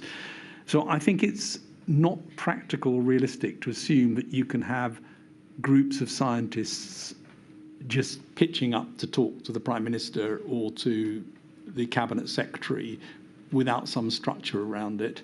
I do think that we could have benefited from an occasional step back meeting, and this is something I did certainly during peacetime, where we bring in a few scientists to speak to the Prime Minister on a particular topic to give him, in that case, a chance to ask questions that perhaps he might not want to ask in a bigger group. I think that is something that's worth exploring a bit more, but I think it's not practical to assume that you could have a group of modellers going in to speak to the Prime Minister and getting a sort of sensible sort of interaction. I wasn't really suggesting an alternative. I was asking if there was one, but I think your broad answer is that more or less the system that existed at the time ought to carry on. But just to press you on that, we've already noted that we as a country were very lucky that the two individuals who were occupying the two posts of Chief Medical Officer and Government Chief Scientific by their experience and training to deal with the pandemic. If one imagines another pandemic where the CMO and the GCSA are not specialists in epidemiology, pandemics, vaccines, pharmaceuticals and so on, but come from completely different specialisms, would that be an extra problem in those individuals bearing the weight of conveying sage advice to decision makers? I think the CMO will always be an expert in this area in some form or another, and the CMO will always have around him or her a group of people who really understand this, which is why the lead government department idea does have some importance to it. So I don't have concerns there. I think it's highly likely that the GCSA wouldn't, and that has advantages and disadvantages. What the GCSA would need to do would be to make sure that they had the right advice around them so that they could undertake that function. But I suspect there would be more weight on the CMO's shoulders in that sort of situation. And it may be that one of the deputy CMOs or one of the other people in that sphere would step up as well. I focused up to now on the first part of the equation in terms of what's the conduit from SAGE into the decision makers. And I want to move on and ask you for the other end, which is you've referred to as the docking point, because it's right, I think we can see that although at the start of the pandemic you were conventionally feeding into COBRA, once the COBRA meetings ceased certainly to take place regularly, you were then providing advice to a range of committees, whether it was COVID-S, to dashboard meetings, the COVID task force and so on. And do you think that there is a need to be clearer about your term, the docking point for SAGE advice? I do. I think it was very clear when it was CCS, the Civil Contingency Secretariat for COBRA. It then became very unclear. It became clearer again when Simon Case came in to lead the COVID task force. It narrowed down to a more sensible system, and that then improved quite a lot over time in terms of them being able to ask better questions as well and frame them more appropriately. But I think there needs to be a system that swings into action immediately in the case of a pandemic that says here is a structure which will stay constant and it's properly populated with people who can both look at the operational needs that come out of that so they can coordinate that across Whitehall and have enough scientific understanding and data analysis understanding to be able to absorb the evidence and understand the implications. And would that system be an expanded CCS or something completely different, do you think? It's always easiest, I think, to build off things that are used routinely rather than to stand up something that is completely special for one event.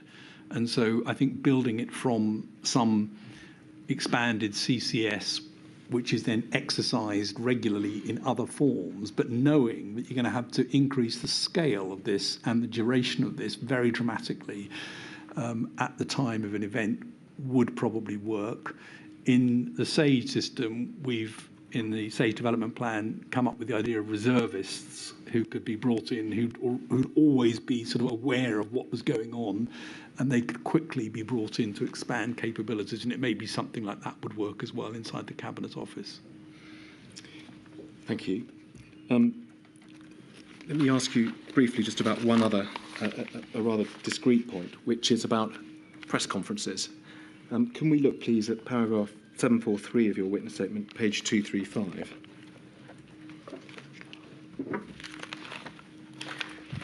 We, of course, all, Sir Patrick, remember your appearance. I don't have anything on my screen. No, I'm not sure if I'm supposed to. We have confidence that it's coming. There it is. We all remember, Sir Patrick, the press conferences at which you and Sir Chris Whitty were regular, albeit not permanent, attenders. In this paragraph of your witness statement, you say, we can see here, picking up the end of the second line and going on, this was not a role that you sought, but you were asked to do it, and you did. The question I want to ask is whether, looking back over the whole run of the couple of years when you undertook this task, you think that it was a role you were able to fulfil without blurring that line, or at least blurring it too much, between your independent role to give advice and the government's role in setting policy and announcing it? I think it would be very helpful to have others doing it as well, and we said that at the time, so economists, people from the NHS, others, to make sure that the operational side was properly covered. In terms of the blurred line, a lot's been written about this. People have strong views in both directions. My view is it was helpful for us to stand up and deliver the evidence as we saw it and the outputs from Sage. It was unhelpful when questions became overtly policy-driven and political, which is inevitable in a press conference.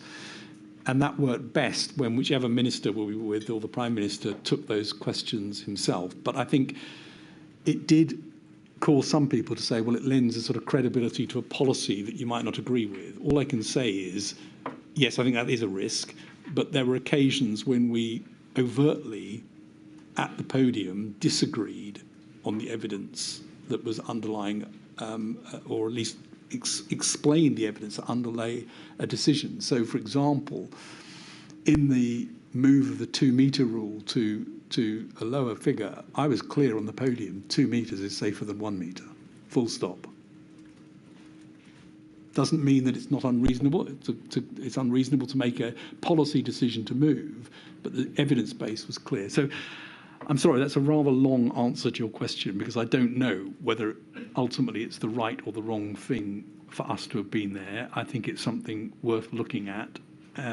My gut feel is it was probably overall beneficial for us to be there.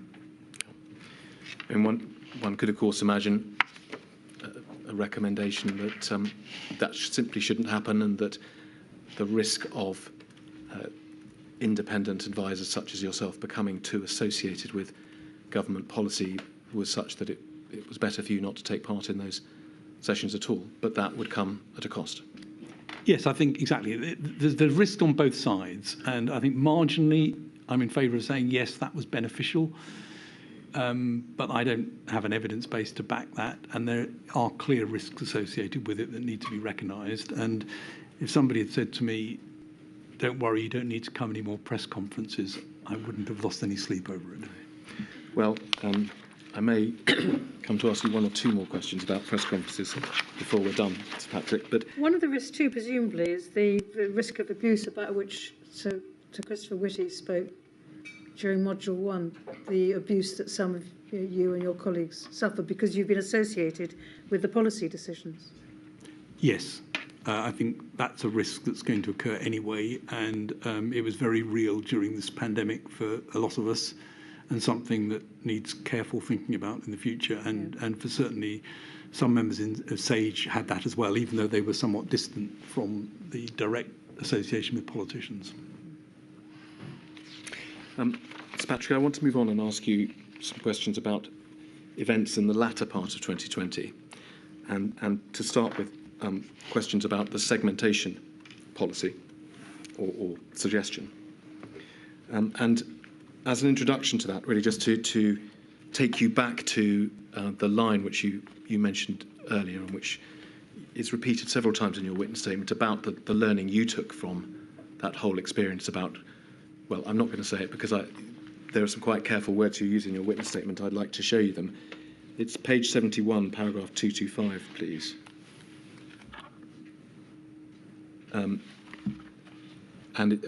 We see about 4 lines down, you say, the most important lesson that I learned and stated repeatedly from the first lockdown onwards in respect to the timing of interventions was that you had to go earlier than you would like, harder than you would like, and broader than you would like. Sometimes people talk about that as go early, go hard, but it's not quite what you say there, is it? And I think the difference is important. Can you, just in a few sentences, explain this thinking and how your thinking about this developed during the pandemic?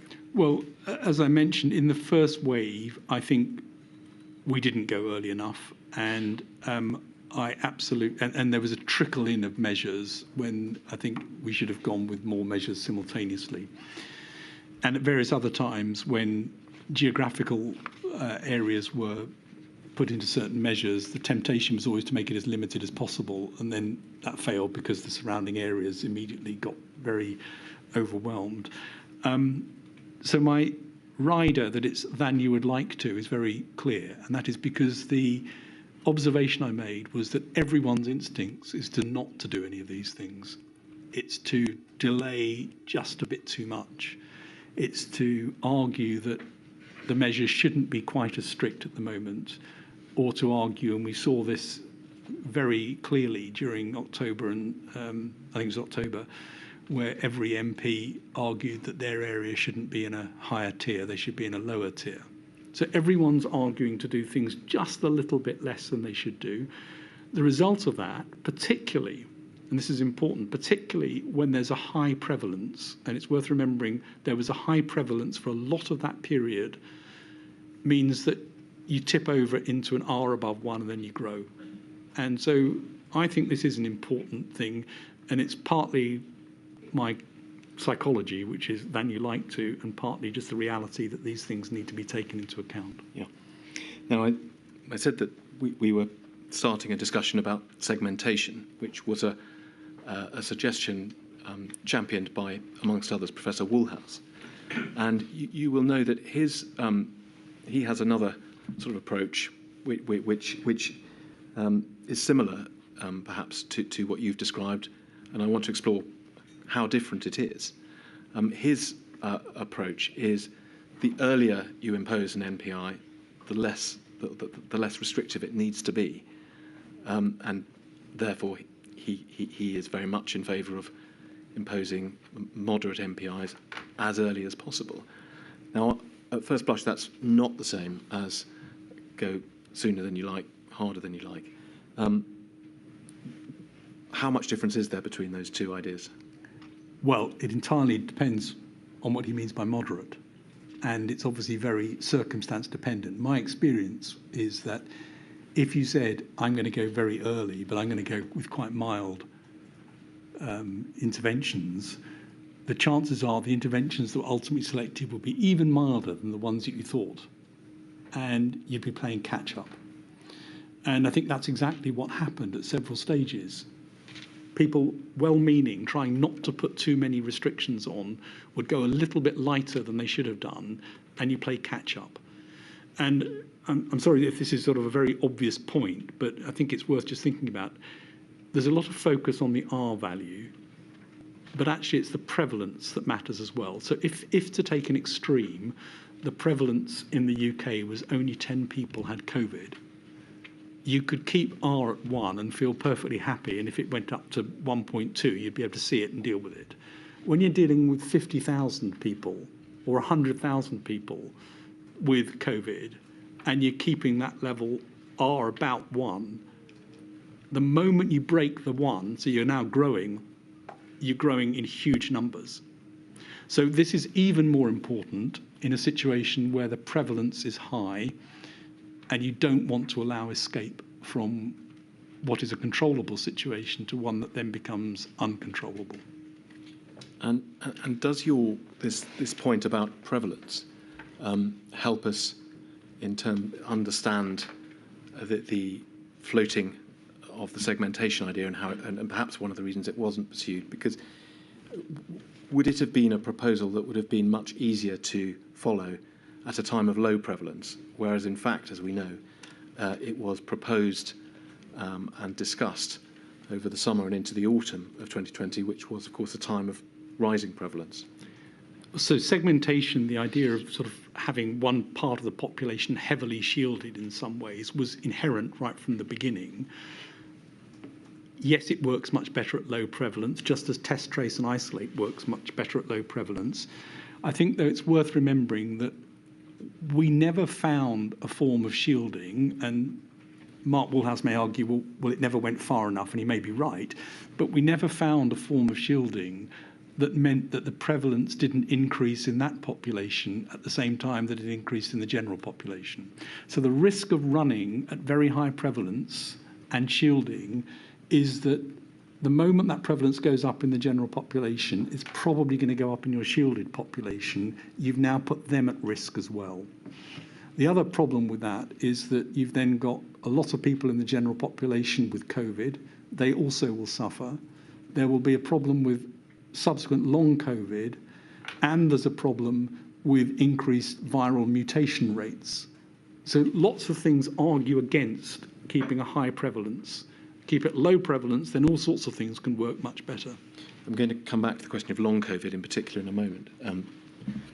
But just sticking with the segmentation proposal for a moment, with hindsight, do you think that it might have been a proposal that could have been made to work if it had been introduced earlier? Or do you think that the objections you've just really identified, which after all, I mean, we looked at this with Professor Woolhouse at the SAGE minutes where it was discussed and refused, do you think that those objections really would always have counted against it? We never really had a really low prevalence situation. And I think that proposal of segmentation was there right from the beginning. It was discussed a lot in April. It was rediscussed in great detail in June and July.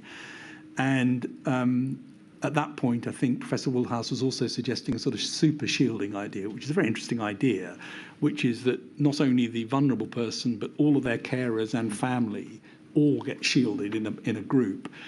And we were worried there that the added complication was that would place most burden on multi-generational households, very often in poor situations, and indeed ethnic minorities where we know multi-generational households are more common. So we were worried that there were all sorts of problems with this in terms of how you would do it that would ultimately lead to a worse outcome for the shielded population, not a better outcome. But I think the idea of segmentation is a very interesting one. It's the sort of thing that needs to be looked at, and my view is it's much better to try and get that in at a low state of prevalence than at a high one. Yeah. And now, you mentioned long COVID. The discussion about segmentation for and against is certainly is capable of being based on COVID itself and the risk of catching the acute symptoms or disease. But as you said, the concern about long COVID is a slightly separate factor, is it not? And we can see, if we look at the schedule of your notes, if we go to 159, yes, this was something that you were concerned of at the time. You say number 10, team segmentation meeting, pushing really hard on segmenting, allowing people back. We explained, 1, young still get ill and may get long-term effects. Is that a reference to long COVID there? Yes. And then we see that you refer to some of the other problems that you've just identified. And indeed, you also refer to long COVID. We see another reference in your notes. If we look at page 210. Now here you are addressing the Great Barrington Declaration, which, just to be clear, is a very different beast to the segmentation ideas that were being developed by Professor Woolhouse. Is that right?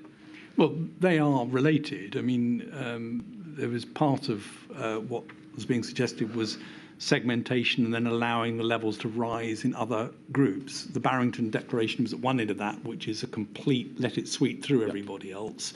And I think Mark Woolhouse was not in that position. No, it's a much less nuanced approach, but nonetheless, long COVID was an objection to the Great Barrington approach, and one which you've identified here. We see the numbered point 4. That on the 6th of October, a note that you make. We know the Great Barrington Declaration was current at the time. If we could go on 3 pages in the notes, please, to page 213, we can see that very much at that time, you are also making a note that the Prime Minister was very sceptical about long COVID. It's like Gulf War syndrome. He says, we've seen other records from around this time and indeed later where he made this or a similar comment. Help us with what your understanding of the Prime Minister's view about long COVID was at the time, and also whether, as you understood it, it actually had any impact in terms of policy making, or whether these were really just noises off. I think he didn't really think it was a big problem. I mean, he recognised, because we described 3 different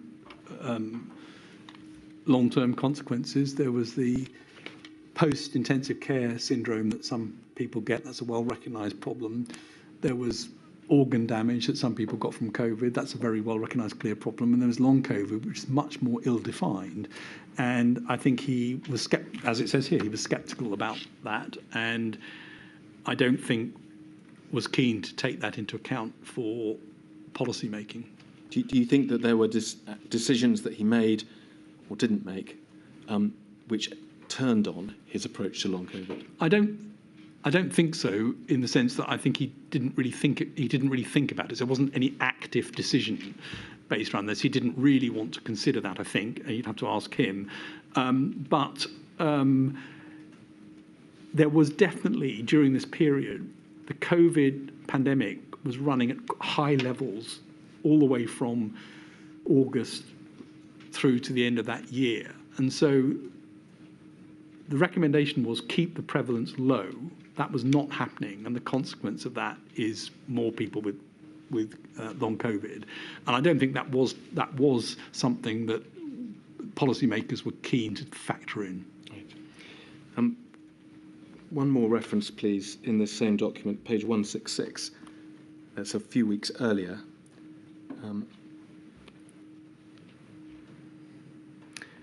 Here we see Matt Hancock, as you say, explain things well for once and remind them about long COVID. So can we take it that Mr. Hancock was understanding and alive to the issues of long COVID at about this time? It certainly sounds like it from that. There are many other entries in your diaries which refer to Mr. Hancock, Sir Patrick, and you will know that some of the evidence the inquiry has heard from others is that they did not find during this period Mr. Hancock to be a reliable, trustworthy colleague. I don't want to take you through a whole load of unnecessary references. Perhaps you can summarise your understanding, your experience of working with Mr. Hancock in this sense. I think there's one entry which I would support, which I think he had a habit of saying things which he didn't have a basis for.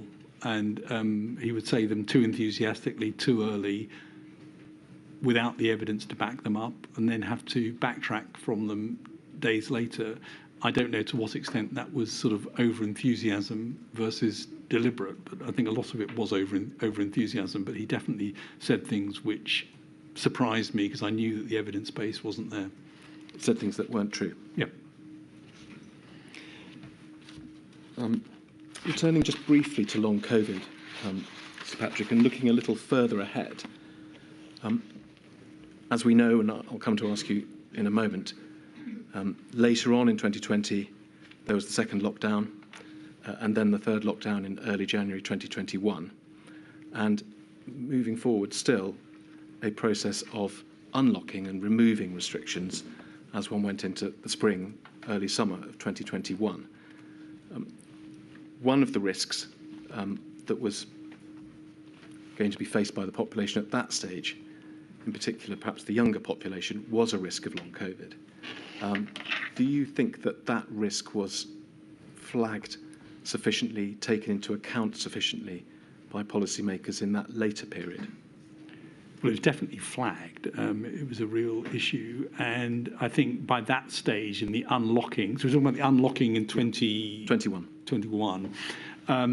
that unlocking was done much better than the previous unlocking, and it was properly monitored with proper gaps in between the stages and the next stage. And indeed, there are examples where the stages were pushed back further in order to allow the prevalence not to rise too high. So I thought that was a much better process and much more structured, and kept prevalence lower than it otherwise would be. I don't know to what extent long COVID was factored into the thinking of the policymakers on that. Well, going back to the period we were looking at then, and sort of second half of 2020,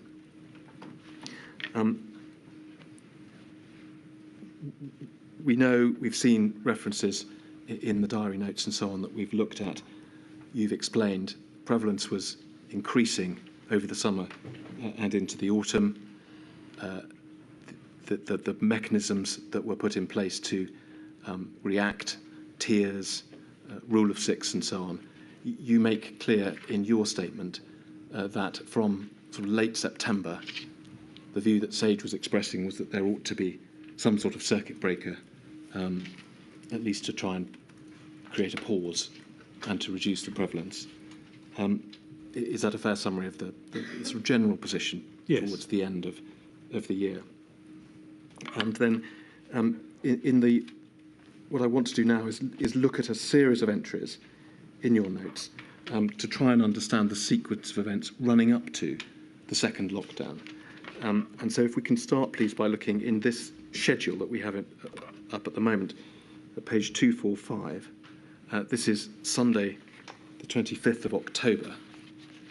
And I mean, before we even look at the content, what we will see is that you were attending meetings, giving advice every day of the week over this period. So Patrick, is 7 days a week. Yes. Presumably, at least some of it working from home, but nonetheless, attending meetings, advising. Was it a very high tempo situation? Well, I think the 7 day a week working started in February 2020 and didn't end till well into late 21. Oh, possibly later than that, actually. Working, were you advising and having meetings with the Prime Minister almost on a daily basis throughout that period? Or? Most of it, yes. Right. Well, let's look at this one. Sunday the 25th, as I said, it starts with the PM meeting, begins to argue for letting it all rip. That was almost a term of art, I think, by that stage. Perhaps it's obvious, simply removing restrictions and the Great Barrington proposal. Yes, there's been a lot of discussion on that in September, and we'd had a meeting at the end of September with some external scientists invited in to discuss that as well, and that was something that was very prominent in much of the press as well, and letting it rip became the expression that people used. Prime Minister saying, yes, there will be more casualties, but so be it. Then you've put quotes, they've had a good innings. We've seen other references of a similar nature. Was this something that the Prime Minister returned to from time to time, the idea that the casualties of any letting it rip would be older and perhaps special circumstances, or that they should not so much concern should be had about casualties of that age? Is that really what he was trying to say? I think it's important to note that he might easily have said the following day, I want no deaths at all. Well, we'll come to that. I mean, yes, he must have said that on that day. I mean, we see a few lines down, you've put PM then back on to most people who die have reached their time anyway. Would these be examples of perhaps little notes you made at the time and then... These were probably scribbled notes I wrote on papers of this meeting. A few lines down, PM concludes, looks like we're in a really tough spot, complete shambles. I really don't want to do another national lockdown. This 25th of October, so for about a month, would it have been by then that the sage advice essentially had been that a circuit breaker lockdown was needed?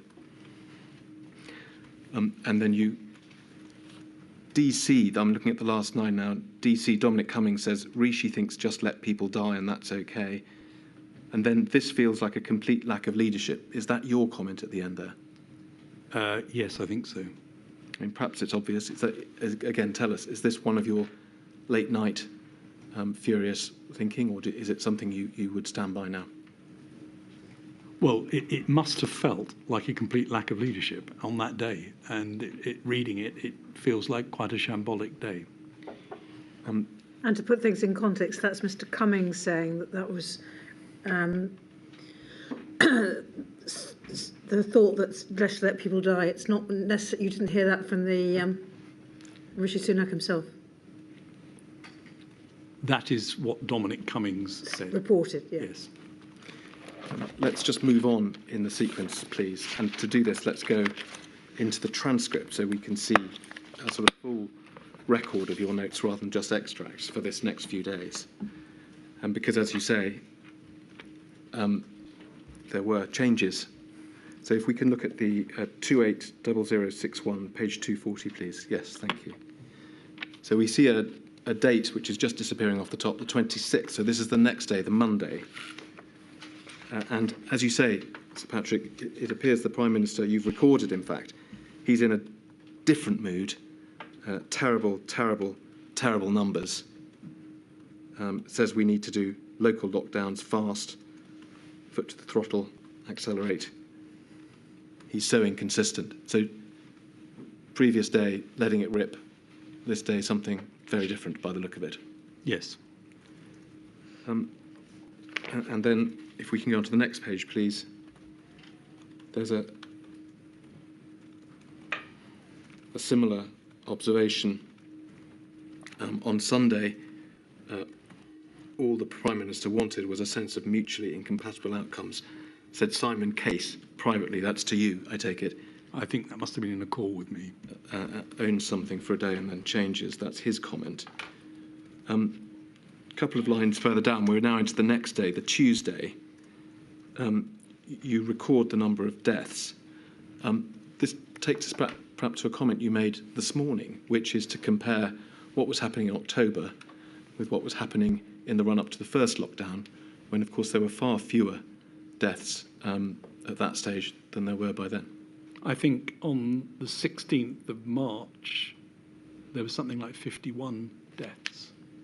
And now we're talking about nearly 400 per day. And your observation, everything we said is happening and still no action. Is that a reference to advice you'd given? Well, tell us, dating back how long? I think it dated back from a press conference that Chris Whitty and I had done on the 21st of September, and indeed to many SAGE papers and SPI-M papers that had come out in the meantime. Let's look back, look over at the page if we can. That takes us to the 28th, the Wednesday. There's a, you say PM dashboard. Was that a meeting with the Prime Minister and his close advisors? There was a morning meeting just to go through numbers and have an update called the dashboard meeting. And about 5 or 6 lines down, we say PM completely obsessed with testing as the solution, even as the numbers so bad that it's obvious more action is needed. Explain why your reflection was that testing wasn't an appropriate or sufficient answer to the problem at that stage. Well, there was a proposal that was gaining traction, which was a good one, on mass testing as a way to reduce the incidence in the population, which was everybody would test on one day and then everyone who's positive would isolate, and that would definitely have cut things down a bit. But of course, you've then got to repeat it, and you've got to do it several times. And as that was being worked up as a sort of moonshot, it just wasn't feasible at that time. There weren't enough tests, the right sort of tests. It wasn't practical to do it. And I worried that as people were looking at that as the solution, we were seeing numbers go up anyway, and that there were some other things that could happen to try and get the numbers down. And then if we look further down the page, we can see a line saying, so a bit further than that. Yeah, no, sorry, that's fine. No.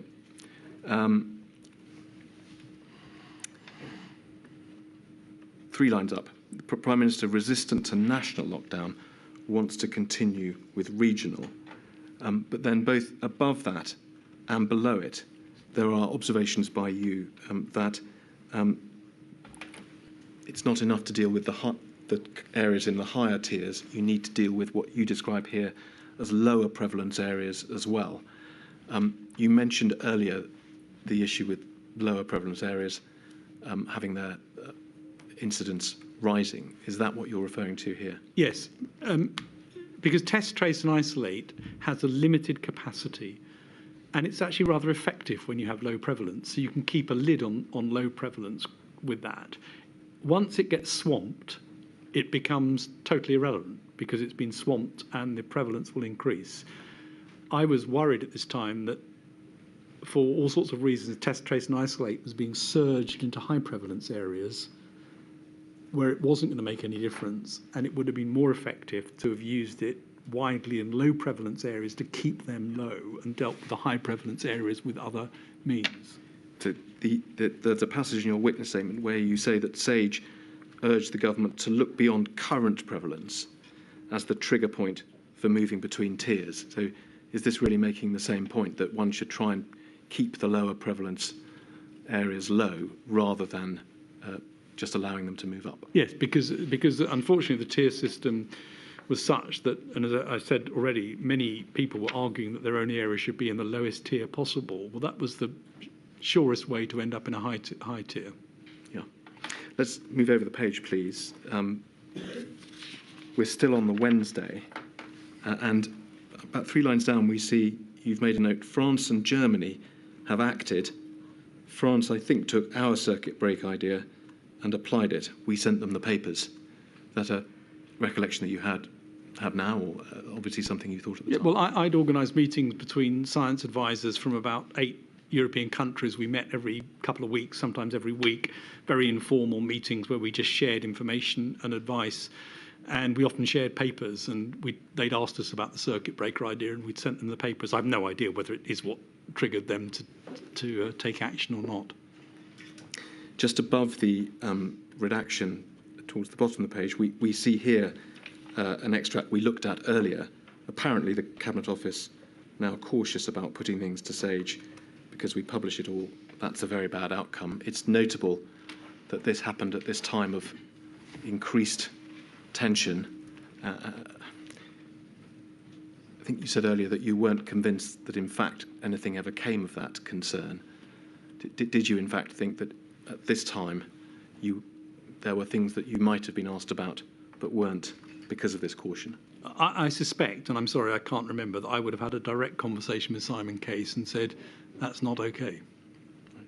We've got to see things, and I don't think that I don't think Cabinet Office ever did not bring something to us because they were worried about it, but clearly there was a mood that it might happen. And then just above that, we see you have referred to the press and then said, we have a weak, indecisive PM. Again, is that something that, on reflection, you stand by, or was that a late-night brain dump? Well, it was definitely a late-night moment of frustration. I do think that the Prime Minister was influenced a lot by the press. Let's go over the page, please. We are on now to the Thursday of that week, 29th of October. And you make a reference immediately under the date to a call with the Cabinet Office, I assume. And you say, I argued strongly for the Prime Minister to set out his aims. What does he want to achieve? Protect the NHS, something else, emergency care, all care. And this takes us back, does it not, to a point we raised earlier about scientists needing to understand exactly what the government was trying to achieve, other perhaps than just stopping the NHS being overwhelmed. That was in March where we were talking about it this morning, it looks as though that concern arose again at this time. Yes, possibly even intensified at this time. Just help us. What would you have liked to have been told that you weren't being told? I think it would have been very useful, for example, they might have said, all we care about is NHS collapse. Just work to only that. But that isn't all they cared about, because on some days it was, we can't stand the numbers of deaths and we want to have this lower.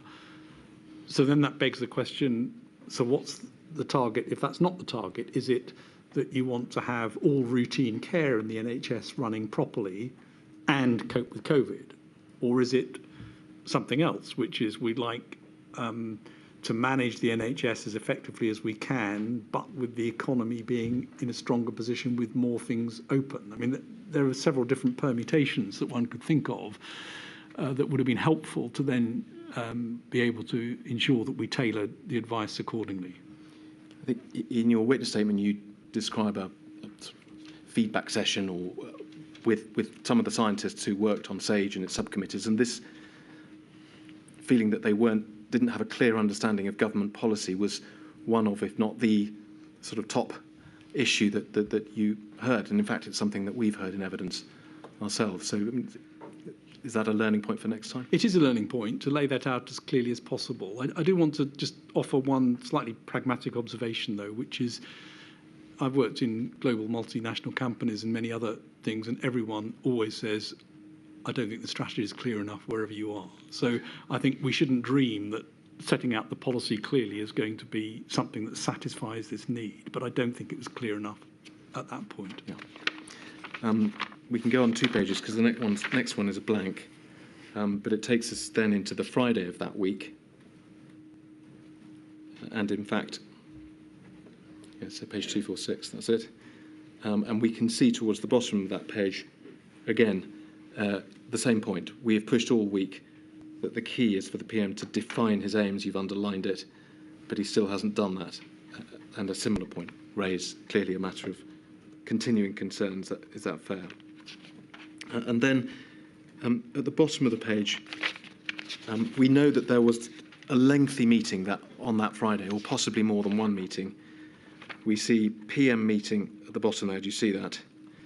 And then if we scroll on to the next page, there is a few entries, and then about halfway down the page, PM dashboard meeting. Would that have been a separate meeting or a continuation of the first one? A separate meeting, I think. Were these meetings taking place remotely, or would you have been in Downing Street, or can't you remember? They were a mix. I can't remember this one. A lot of the meetings were taking place in person. Now, we're now on the Friday of that week, and you know that there were events over the weekend when this lockdown was announced. And I think what we see in the next few pages is a fairly lengthy debate, is it not, about whether a national lockdown should or shouldn't be imposed. And you obviously sat down that night and wrote quite a lot of notes just at the end of that day. Let's go over the page, please, to 248. You've made an entry just under the first redaction that Simon Case sent you a WhatsApp to say national lockdown on Monday, French style. Well, we saw that the French had just imposed a lockdown. And you say, I wonder what that really looks like. So do you think you were being told there that decision had been made? Yes. Would that have been during the meeting or that you were in? Or No, it must have been in another meeting that I didn't know about. I see. Because you then carry on describing a meeting with the PM, and we see you refer there to graphs on projections that suddenly got given to the Cabinet Office without me seeing them, and they will become significant over the next day or so, will they not? And then a couple of lines further down, Prime Minister says, we need to act, French-style national lockdown. So again, it appears that a decision was being made, but the notes that follow suggest that there may have been a certain amount of toing and froing. Can you help us? Well, it looks from this as though the decision probably had been made in another meeting, and there have been weeks of build-up to what needed to happen. This meeting sounds like it was an update on the situation, and the PM reiterated what Simon had already told me in a WhatsApp was going to happen. Because if we go over the page again, and we're still on that Friday. I think that's Homeric logic at the bottom of that Yes. page. Is a mistake. Not Homeric. There's then a discussion where, amongst other things, the Prime Minister talks about a painting. But about 4 lines down, you see the Prime Minister then argues that letting it go may be the better economic route. And further down the page, just falling off the bottom at the moment, so the case is weaker if we're just arguing about saving lives, as they're all very old anyway. So on that argument, on that basis, it would seem that a decision hadn't been made at that point. Or is that not right? That's what it looks like. Were these records recording the sort of toing and froing of the arguments at the meeting? I think I was just recording, as far as I can tell from what was written, exactly what happened over the course of the day, with things changing from meeting to meeting, depending on who was there and what had happened in between. And you weren't clear whether there was going to be a lockdown or not, presumably? No, it looked like there was, but it was difficult to tell. And then over the page, someone has said, these are truly horrible decisions. Dominic Cummings says the only reason not to do it now is if you won't ever do it. Prime Minister says, should we just level with the public, say we'll tough it out and tell them there will be deaths? And Lee Kane, who's given evidence to this effect, essentially says there needs to be a lockdown. I don't see any world in which we don't act. And then going over the page one more time, still on that Friday, you say meeting ended with no decision and going round in circles. Too many unknowns. We need to look in our windscreen, avoid a car crash. Deaths will be unacceptable, and so on. Although then further down the page again, 28-day lockdown. We're obviously just looking at your notes, Sir Patrick. The notes convey a suggestion of a great deal of indecision on that day. Does that align with your memory? I think this was a time of, this was almost a microcosm of what had been going on for the previous weeks, with the incidence, prevalence and R changing a bit and people moving from one position to another. And the Prime Minister would take a certain position in one meeting and then perhaps another one later on. And sometimes I think was also trying to test people's positions and find out whether they really held to what they were saying. But these meetings largely looked to me like they were meetings that probably Chris Whitty and I were there to provide information as requested rather than as active participants in what was a policy discussion. What we know, and you described this in your witness statement, is that night, that Friday night, there was a leak. And so the next morning on the Saturday, there were reports that a lockdown was going to be ordered. And there was then a sort of hastily arranged press conference. If we go over to the next page, you record that in your notes. This is now Saturday the 31st. Frantic day, whole thing leaked into the media. Everyone can see action is needed. Some people are pushing hard against it. We suddenly have to do a press conference today. Why not keep it quiet, get it right over the weekend, and then announce properly on Monday? It's clear from the tone of this that you felt, perhaps had obviously been the case, somewhat sort of bounced into making an announcement. Well, or being part of an announcement. Yeah, being bounced into the press conference. So the sequence was that a graph that had been to SPI-M had been taken from SPI-M directly into number 10 that we were unaware of. I think Ben Warner took it in, and we got rather sort of blindsided by this having been shown to the Prime Minister and the number 10 team on Friday. And we, at that time, said, I think you shouldn't take too much notice of this graph because it's a reasonable worst-case scenario. You should look at the 6-week medium-term projections, which was showing exactly where things were going and were much more reliable examples of what was happening, which is pretty grim. And then overnight on Friday, the policy people having made the decision they were going to do a lockdown, that was leaked. The decision was leaked to the press. Yeah. And then if we look on the next page, we come back to this slide point that it says the PM has latched on to that and the one of the NHS collapsing as the reason for doing it. And he was furious that he'd based a decision on a slide that that's you, was now having to slightly row back from. And you describe it there being a sort of demand, a requirement from number 10 that the slide be used in the press conference. You subsequently, in a subsequent note, say that you said it shouldn't be, but in the end you were persuaded that it should. Now, this incident has become the subject of some debate. So tell us in your own words what the rest of that part of the story was. Well, so we were called in to do the press conference, Chris Christie and I, and we were then in a room for 3 hours or 4 hours, I think, when the Prime Minister was making calls to various backbenchers and other people and then at the press to try and get people on the right side to that decision. As I said, we'd been clear the night before that this slide was a reasonable worst-case scenario, and that's not a good thing to show on a press conference because it's so complicated to explain what a reasonable worst-case scenario is, and that we should simply only show the medium-term projections, 6-week medium-term projections, which made the case.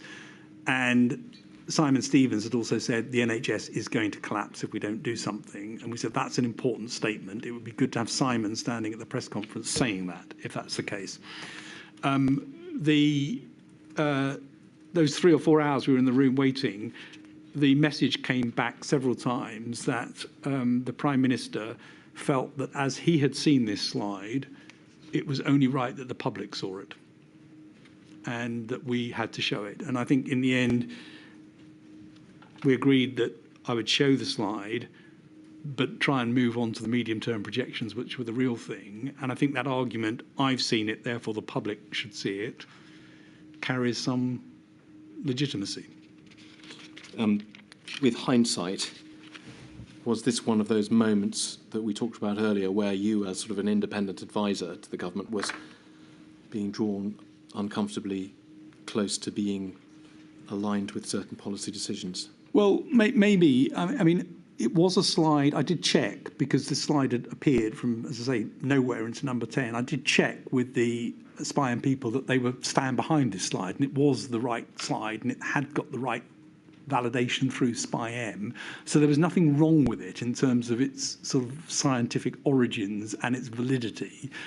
It was more of, I just didn't think it was a sensible thing to show at a press conference because these are complicated things to explain, reasonable worst case scenarios, and it wasn't really the issue. The issue is what's going to happen in the next 6 weeks, not what a theoretical, unmitigated scenario looks like over the next several months. So I think I made a mistake to agree to show it. And I think in retrospect, probably what I should have done, maybe I even did do this, I can't remember, was phone Simon Case and said, I'm being put under a lot of pressure to do something I don't think I want to do. But I didn't have any worries about its sort of scientific legitimacy. It had come through a proper process and was a reasonable slide. I just thought it was not a sensible slide to show. Subsequently, did the modellers, the people who had provided you that information, did they stand by that slide, or did they subsequently start to suggest that maybe their modelling wasn't quite what you had thought it was? Well, they stood behind the fact it was a reasonable worst-case scenario from 3 weeks before, and that's what it showed. And like me, thought that's not the one you'd want to be showing today. And then, of course, inevitably, the reasonable worst-case scenario evolved and changed subsequently, but it was not a slide that they said is not correct. It was correct for what it was. Yes. Right. So Patrick, just finally, I want to move on to one final point, which is perhaps something we haven't dealt with as fully as we should have done. Which is I've asked you a lot of questions about the SAGE structure, committees, the advice, and so on. You, of course, were a paid civil servant. You were doing your job in everything that we've described. But it's also right to say, isn't it, that that whole structure of advice below you relied on voluntary assistance from expert scientists who took time away from what they would otherwise have been doing voluntarily unpaid to feed into that system. And as you said to my lady, in some cases at least, suffered some difficulties as a result of that. As with other aspects of the SAGE system, this was another example of the system being tested in a way it hadn't been tested before. Is that element of the system, the dependence on unpaid voluntary assistance, viable in another pandemic? Can I just make one other comment about the slide, which is after the press conference, the Prime Minister said to me, "You skipped over that pretty quickly and went on to the other ones, didn't you?" And so, was he right? Yes, and I caveated it very heavily. I do think that there was an extraordinary effort of altruism from scientists right the way across the country to work on this unpaid, gave up their normal work, all hours of the night and day, some of them, and some of them subject to abuse and physical threat. And it was extraordinary to see it, and a fantastic example of why funding a broad research base in the UK, both academic and industrial, is important for the resilience and success of the country. So I thought they were fantastic. I think we put too much on them, and some of them we needed to, I think, give more breaks than we did, and we should have implemented a payment system to backfill teaching commitments and so on, which we did, but it was difficult to get that going in the middle of a pandemic. We did get it going. All that said, I think the mechanism, i.e. to pull on world-leading, active academic researchers, is the right one, rather than to build a big intra-government infrastructure to do this. I think that worked, and we were very fortunate to have the level of input, skills, debate, dissent, challenge that we had as a result of that. So I'm not sure I would dramatically change that beyond things like make sure we get the diversity right, make sure we get the geographical diversity right, make sure we have ways to pay people so they can backfill teaching, and make sure we provide both psychological and security support for people. Patrick, thank you very much. Those are all my questions. Thank you very much. We'll take a break now, and I shall return at 3:30. And I can undertake, Sir Patrick, I'll almost do a United States Supreme Court and stop people in mid-sentence. We will definitely be finished by 5 o'clock at the very latest. I'm sorry it's such a long day for you. All right.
Mr Weatherby, are you going first? So I meant to check when we had the break, and I'm afraid I forgot to do so.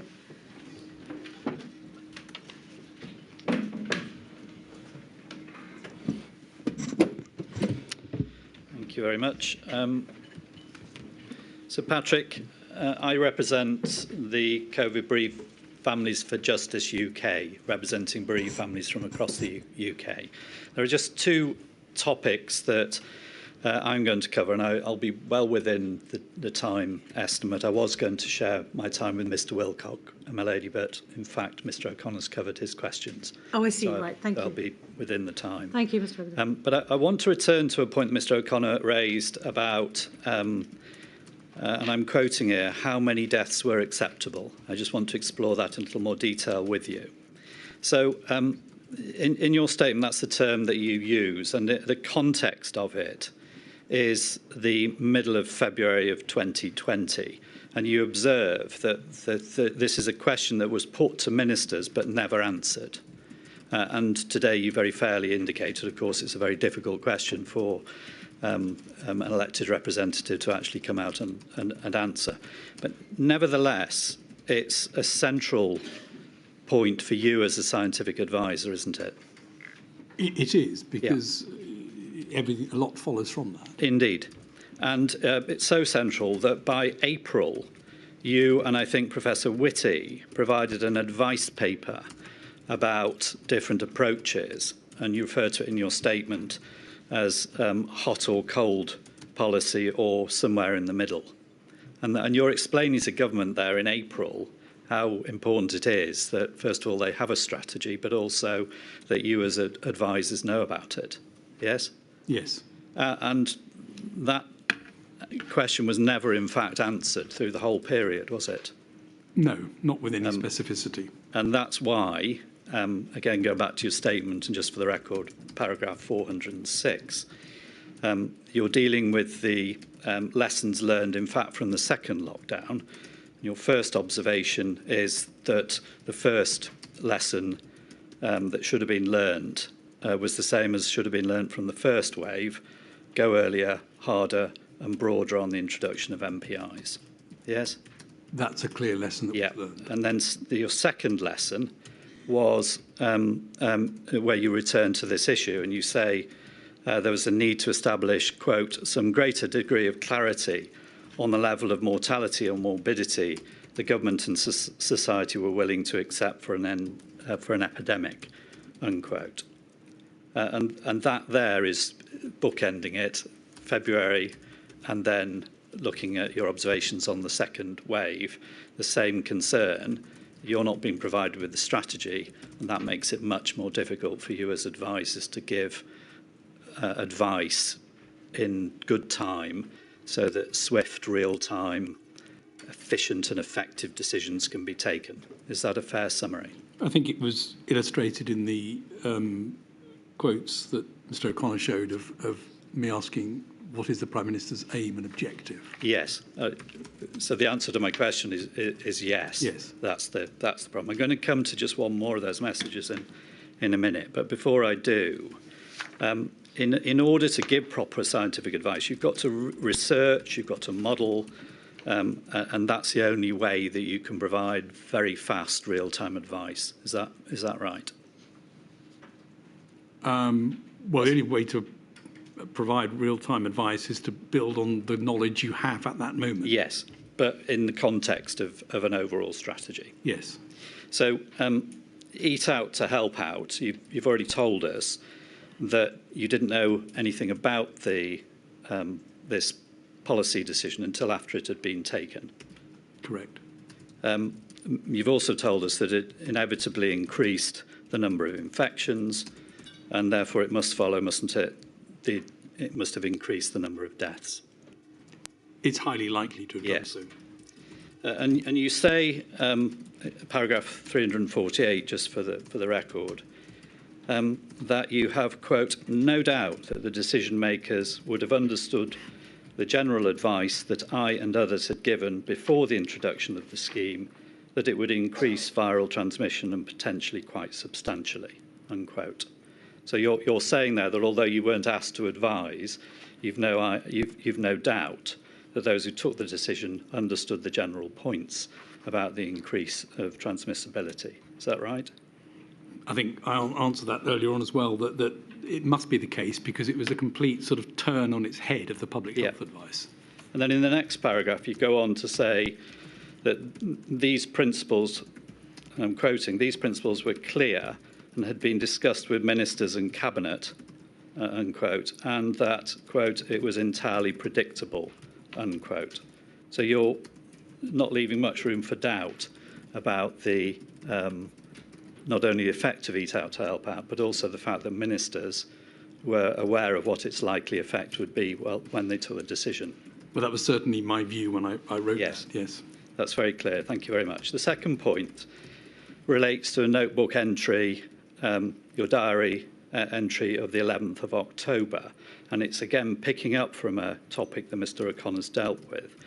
And I do want to put this on screen, please. It's INQ 000 273 901, page 220. And I think it bears reading. Press conference tomorrow, 11th of October 2020. Press conference tomorrow. I'm now dropped in favour of CX. That's the Chancellor of the Exchequer, yes? Yes. Good. They need to understand and own the decisions they're making. COVID-0, being asked to approve the measures knowing that it's not enough. Gave the example that Bolton worked, but only because hospitality fully closed.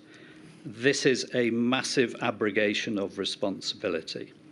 And then, I won't read the next bit, but you go on to deal with individual ministers and what you thought of their position was. And then you refer to the fact that this is relating to, I think, a Zoom meeting.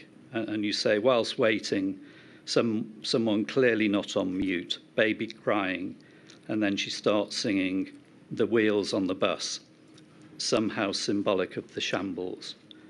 PM said on call, the package we have as a baseline is unlikely to get R less than 1 unless local leaders go further. Hancock says, this is our last shot at avoiding national lockdown. Meek as mice from cabinet ministers. Now again, for context, this is referring to the fact that COVID-0, the ministerial and officials meeting, had been looking at a package of measures which were not consistent with the September SAGE 58 meeting advice. And that advice had been this robust call for a circuit breaker and a suite of MPIs, given the exponential resurgence of COVID at that time. Is that right?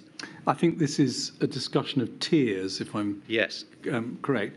And it's a very clear statement that the tiers were not going to be strong enough to keep R below 1. Yes. As the Prime Minister says. Yeah. So your frustration here is that SAGE has given forceful advice that what is actually required is a circuit breaker. And COVID-0 are still discussing with ministers directly involved about trying to make an alternative suite of measures work. And your frustration is that they're ignoring SAGE and trying to follow a course that won't work. I think the message is not so much around a circuit breaker as the tiers need to be stricter at the top end if they're going to have an impact. And this is me in the evening referring to my frustration that that's very clear, and the Prime Minister says as much. R will not go below 1 unless local leaders go further than the tier system. Okay. So, but you're expressing a very strong view here, aren't you? First of all, that the press conference, which you thought you were down to do, was now going to be dealt with by a minister, the Chancellor, Mr. Sunak. And you were happy about that because you didn't want to be putting across this view that was contrary to the scientific advice that had been given to government. I think these are different sections stitched together, so I'm not quite sure how they flow on in terms of things. But yes, I mean, I wouldn't have wanted to be in the press conference, and I would have said, R will not be brought below 1. I think I did at other press conferences. Yeah, so you're clearly saying that ministers should own the decisions where they're standing away from the scientific advice that you were being conveying to them. That is the case. Yeah, yes. And you were saying in forthright terms a massive abrogation of responsibility. That's the only way you can read that, isn't it? Yes, I mean, again, that's obviously what I thought that night when I wrote these notes. Okay, well, again, that's very clear. Thank you. Finally, this.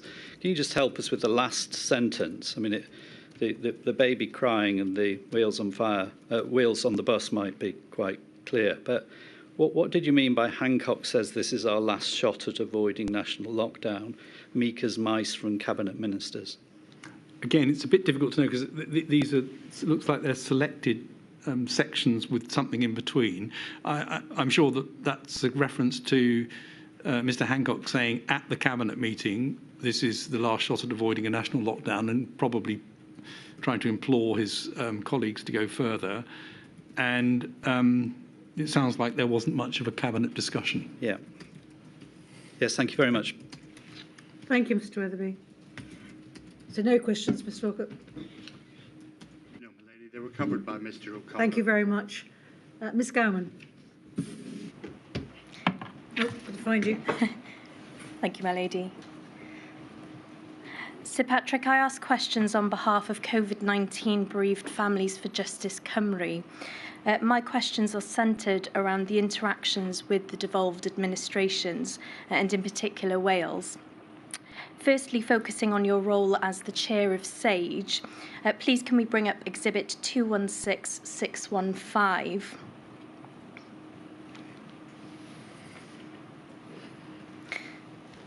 Now, on the 26th of May 2020, the First Minister for Wales, Mark Drakeford, wrote to you in your capacity as the chair of SAGE, requesting the ability to engage more directly in the work of SAGE, and specifically in respect of the development of the evidence base, and looking to commission work directly from SAGE.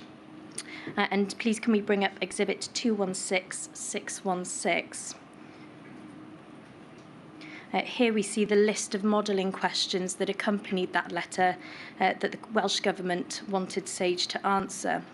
And my questions are these. To your knowledge, had any requests been made by the Welsh Government to commission work directly from SAGE prior to the 26th of May 2020?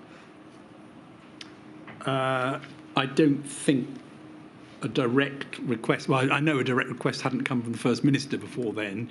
It's possible that the representatives from Wales had got pieces of work done through subcommittees before that. And are you aware whether SAGE complied with the First Minister's requests of the 26th of May? I replied a few days later and said that Rob Orford, their acting Chief Scientific Advisor for Health, I met with him, went through all of these requests, made sure he was linked into SPI-M, which was the modelling group, and that he'd realised the papers that had gone before, which were in the public domain, that he'd seen anyway because he was on SAGE, Yeah. and that these were very, very specific modelling requests, definitely too granular to answer properly with modelling, and that there may be some advice that could be given, but it was not going to be possible to model this sort of degree of granularity. All you'd end up with is spurious accuracy. Insofar as the second point raised by the First Minister within his letter, did SAGE take up the Welsh Government's offer to support the development of the evidence base? Yes, we got a lot of very useful information fed in through Rob Orford and Fliss Benny, who were the two people from Wales on SAGE. There are references several times to the useful information, and it was also very helpful because there were minor differences in policies between devolved administrations that did allow us to try and look and see what effect things were having.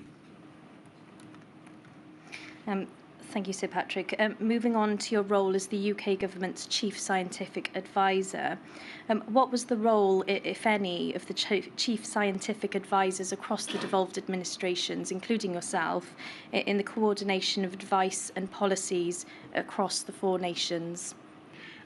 Well, the four nations worked very closely together at a scientific and medical level. The Chief Medical Officer met with the CMOs of the four nations very regularly, at least once a week, I think, right from the very beginning. And we had representatives on SAGE. I also had a direct, long-standing relationship with the Chief Scientific Advisors for Scotland and Wales, one of whom was involved in COVID and one of whom Wales decided wasn't involved in COVID and suggested Rob Orford and Fliss Benny be linked to SAGE. So I think we had them involved in SAGE. We also created a SAGE chairs meeting where specific things were brought up relating to devolved administrations and others that could then be put into the work plan. And separately, I had regular meetings with the overall Chief Scientific Advisors for the devolved administrations, except Northern Ireland, who didn't have one. It follows from that question, my next question, where there were proposed divergences in policy between devolved administrations, were these ever discussed between the Chief Scientific Advisors across the devolved administrations in advance of implementation? The science advice was uniform pretty much across the four nations.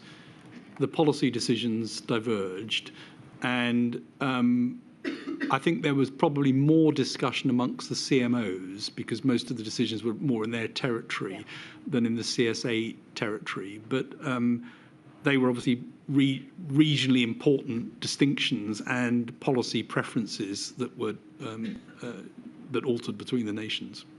Thank you. And finally, did the Chief Scientific Advisors from the devolved governments have access to information, including data, on an equal footing to yourself to enable a fully informed exchange of views in any meetings that you had with them across the four nations? They saw all of the information at SAGE, and the person who chaired the Scottish committee, Andrew Morris, actually is the chair of Health Data Research UK, which is the big data repository. So he probably had rather more information than I did from time to time, but he was very careful to make sure that we all saw everything.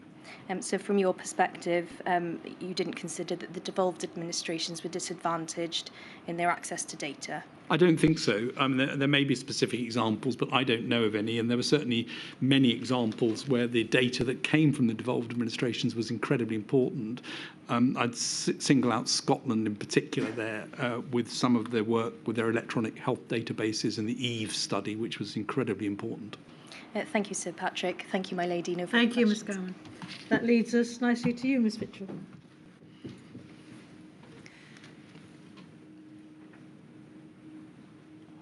Sir Patrick, I appear as instructed by Amar Anwar and Company on behalf of the Scottish COVID bereaved.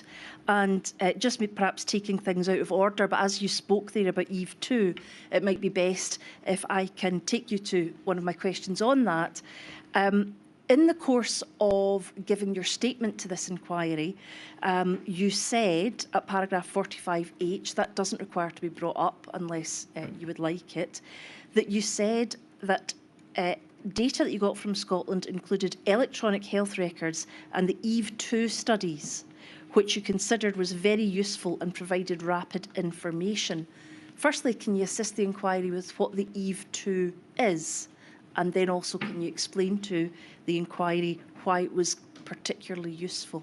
So the EVE studies were run by Aziz Sheikh from Scotland, and it was a very effective way of looking at electronic databases held in Scotland and health records to give early signals on things. So we got information from there, everything from rates in Scotland, early indications of changes, through to very important data on the vaccine efficacy, which led to multiple publications in top-tier international journals and was a continued source of helpful information into SAGE and to other bodies.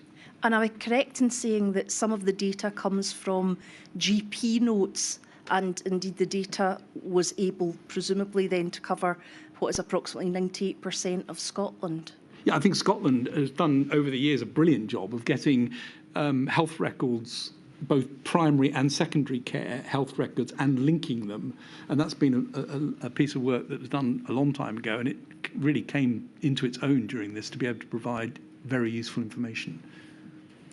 Thank you. I wonder if I can now turn to your role in SAGE and ask you some questions about that. The first thing I want to ask you about is, I suppose, it would be informing the policymakers. We've heard this morning the job that you went to try and ensure policymakers were well informed before taking decisions, and you said neatly that you provided science for policy rather than policy for science. You said, and I caught, that you did teach-ins, and those were large. You said, in fact, up to 170 people. I'm obviously assuming these are all online. Was that correct? Yeah, I'm pretty sure they were all online. I didn't take part in them. They were various chairs of subcommittees. So Kath Noakes, who chaired the transmission subgroup, was absolutely brilliant at giving tutorials inside Whitehall. I think they were probably all virtual. My question really then focuses on that particular issue. Were these teach-ins only given within Whitehall? I don't know for sure. I suspect the answer is yes, but I don't know for certain. And the agreement was with the chief scientific advisors and indeed the chief medical officers from devolved administration that they would take the information to the devolved administrations to make sure that people understood it there.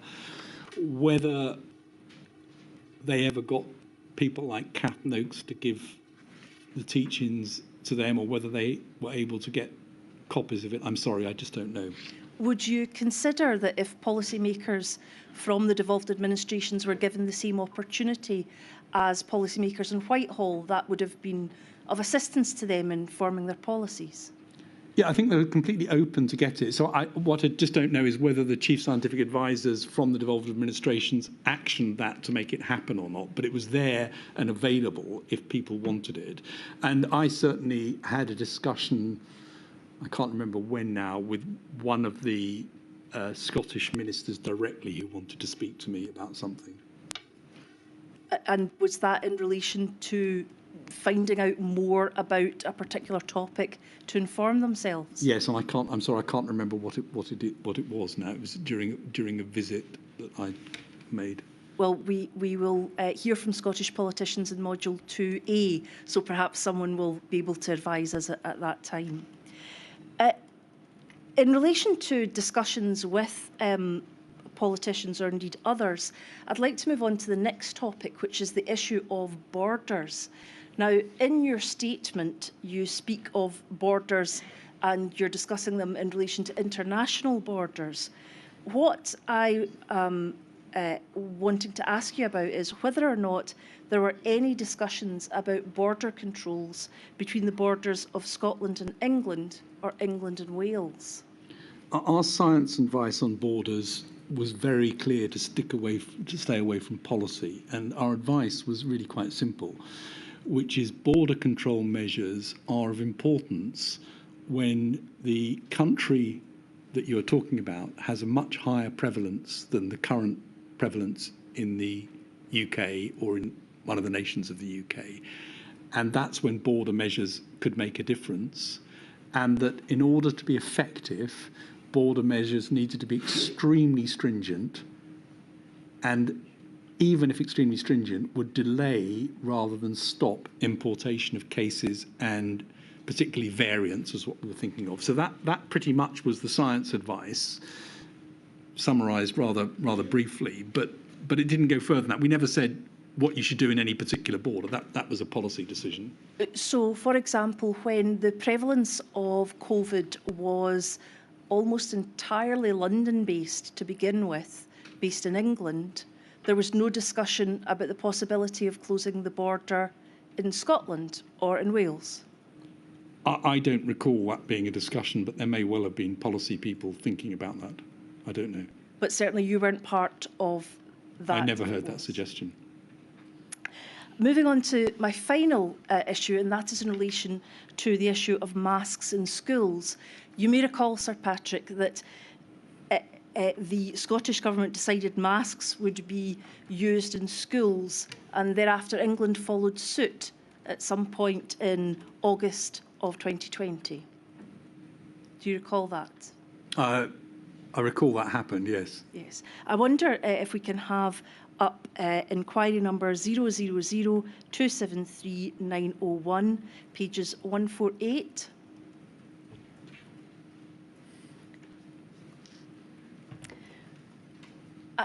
Do we see your entry records, Scotland breaks ranks over face coverings and schools, despite CMO having worked hard to get all CMOs aligned to a very good statement released the day before.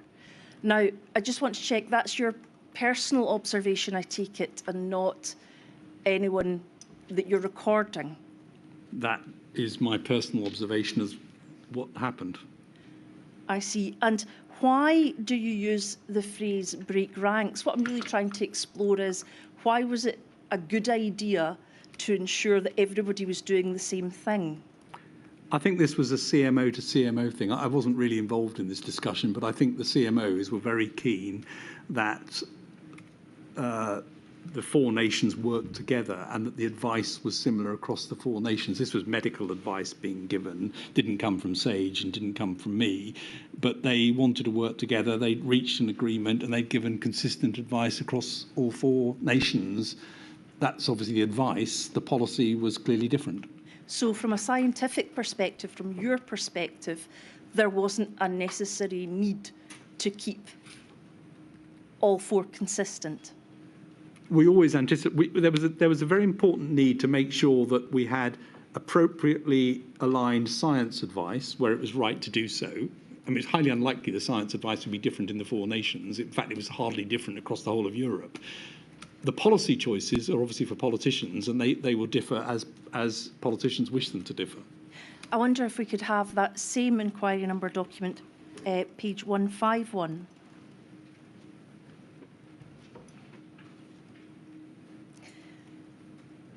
Now, this reads, Hancock, praising himself for mask decision.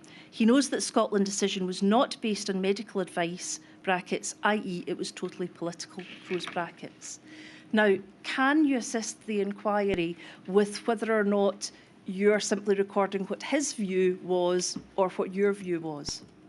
It's definitely not my view. I mean, my view was the advice had been given and it was consistent across the four nations. Anything else was politics. So if we see here, just to be clear, if we see here, he knows that Scotland decision was not based on medical advice. No part of that is you saying that it wasn't medical advice. Indeed, as far as you're aware, it was consistent with medical advice.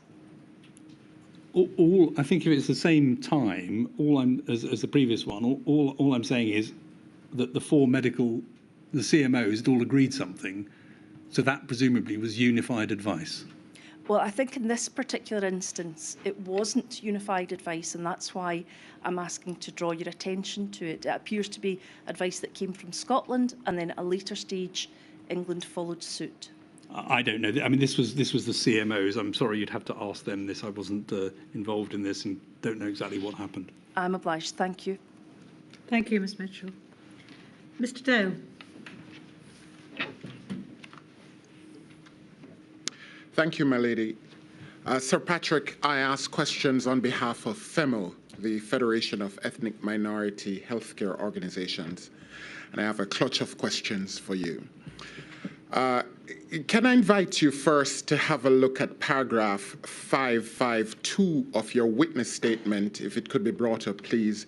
It's at INQ 333238826. _0180.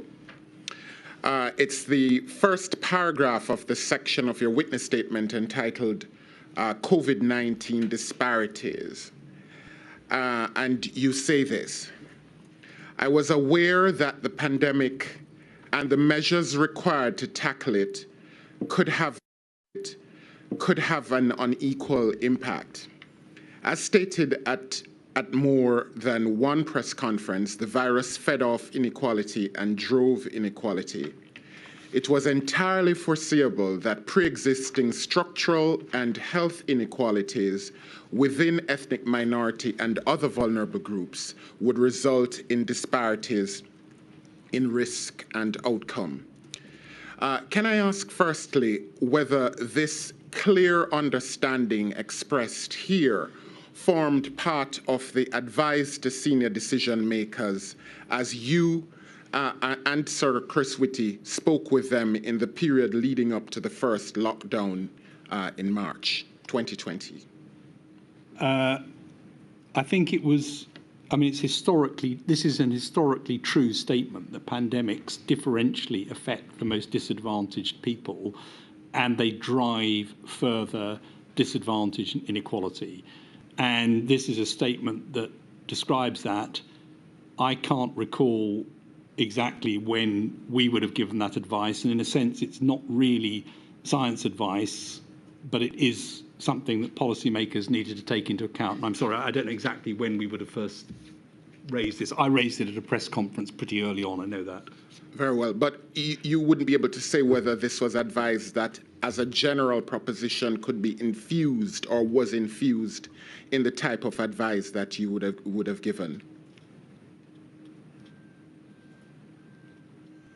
I'm pretty sure that Chris Whitty would have said this very early on, but I'm sorry, I don't have any exact date as to when that would have been said. Very well. Could we now turn to one of your diary entries of the 17th of April 2020 at INQ 000273901_604. And in the interest of time, I will read what it says. Yvonne opened up the only two areas we agreed to steer clear of: ethnicity, and in bracket, we don't have the answer yet. And she wasn't even asked the question, and I'll stop there. And my question arising from that is, well, first of all, can you confirm that the reference here to Yvonne is to Professor Yvonne Doyle, then the head of Public Health England? Yes, I think she was the medical director at Public Health England. And this was at a press conference where you were both appearing? I don't think I was appearing at that conference. Maybe I was, but I can't remember. Those two were. Maybe I was the third person. Very well. But my substantive question is this. Was the ethnicity issue that you both had agreed to steer clear of the matter of disproportionate death rates among BAME healthcare workers? No. The issue was the previous day we'd received preliminary information from a study called COSIN about disproportionate proportions of different ethnic minorities in hospitals and outcomes, and they weren't quite sure exactly what was happening and why they were seeing it, and they'd gone away to undertake some more work urgently to try and understand whether this was a difference in admission to hospital, a difference in outcome in hospital, a different pathway that people were following during treatment, or whether it was related to pre-existing comorbidities and underlying illnesses. So there was a piece of work that we'd just seen literally, I think, the afternoon before, on the 16th, that was due to be updated with the information as to what was causing it, so we could actually give proper information as to what might be done. Okay, so it was a very specific set of facts or a scenario that you were talking about. That's the reason why you wanted her to steer clear of it. Is that correct? Yeah, because we didn't know. The question that we were trying to address was, to say, what happened in hospital? Was this something that was going on in hospital, that the same proportion of different ethnic groups were being admitted and then the outcome was worse in hospital? Or was it something to do with the admission And was it something to do with underlying disease states which made it worse? We'd seen something that didn't look right, and we wanted to understand the likely underlying causes of that so we could comment on it more effectively. Very well. I have to ask you this question. Would you say, in reflection, that there was any nervousness to speak authoritatively on issues of disparity in health outcome based on ethnicity? No, I think well, certainly not from our perspective. We very early on raised this as an issue. We were very keen to see it properly understood. Public Health England undertook work in it and published it. And the ONS also undertook work and published it. So we were keen to actually try and understand what was driving it. And I think quite early on, I don't remember the date, I'm sorry, we came to the conclusion that the likely causes was to do with inequality and to do with issues of health-related inequality rather than to biological differences which were driving this outcome at that stage. Very well. And my final question, is it fair to say that during this time, on or around the middle of April 2020, the matter of disproportionate deaths based on ethnicity was considered more a matter of public messaging, political messaging, rather than a bona fide issue of public health? No, I think it was seen by the public health people very much as an issue of public health, and that there were obviously pre-existing structural inequalities that were causing a problem. And as I've already said in the previous quote, I was worried that not only was there inequality in terms of what the effect of the virus was, but the virus itself was then driving even further inequality because of that. So I think this was seen as absolutely a public health issue. Very well. Thank you for that. Thank you, Mr. Dale. Mr. Mennell.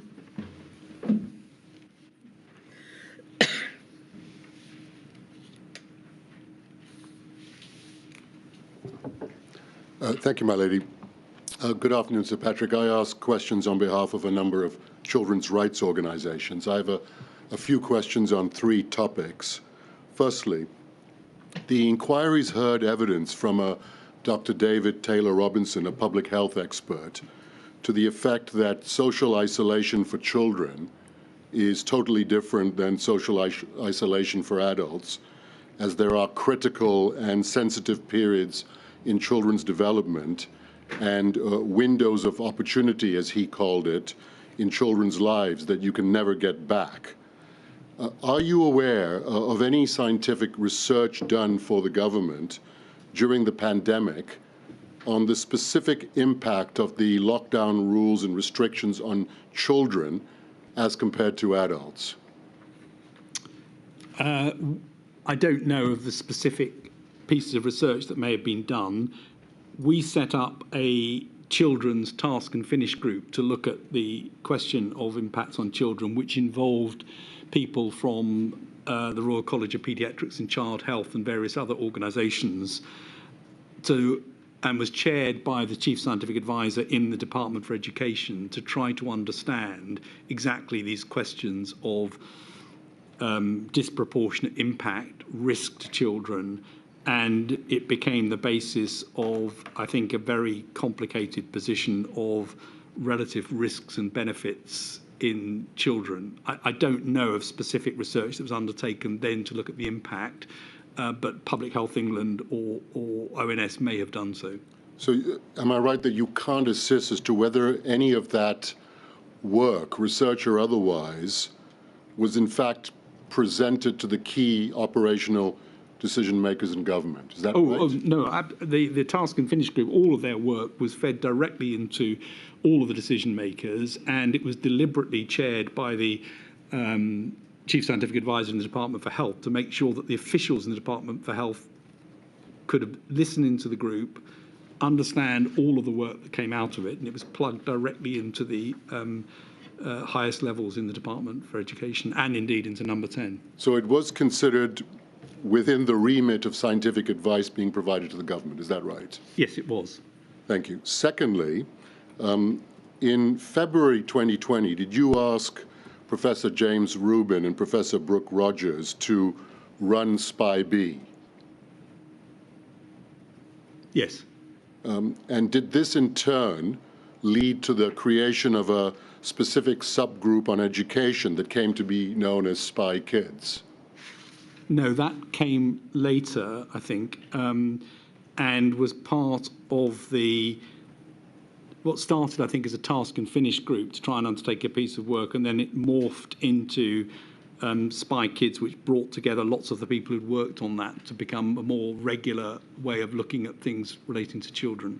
And SPY Kids, for example, produced a paper on the role of children in transmitted COVID. Is that right? So in what? In transmitted COVID. Yes. Transmission. Yes.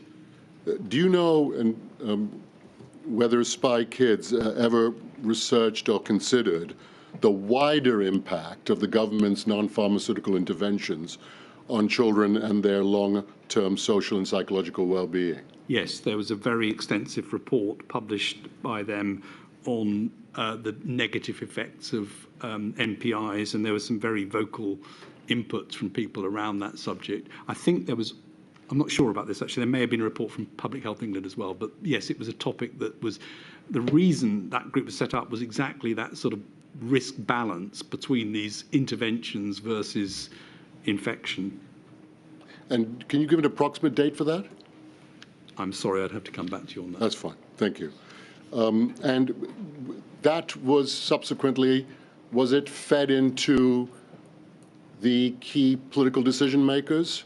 Yes, all of the outputs from that group would have gone to Department for Education and into Cabinet Office and across Whitehall.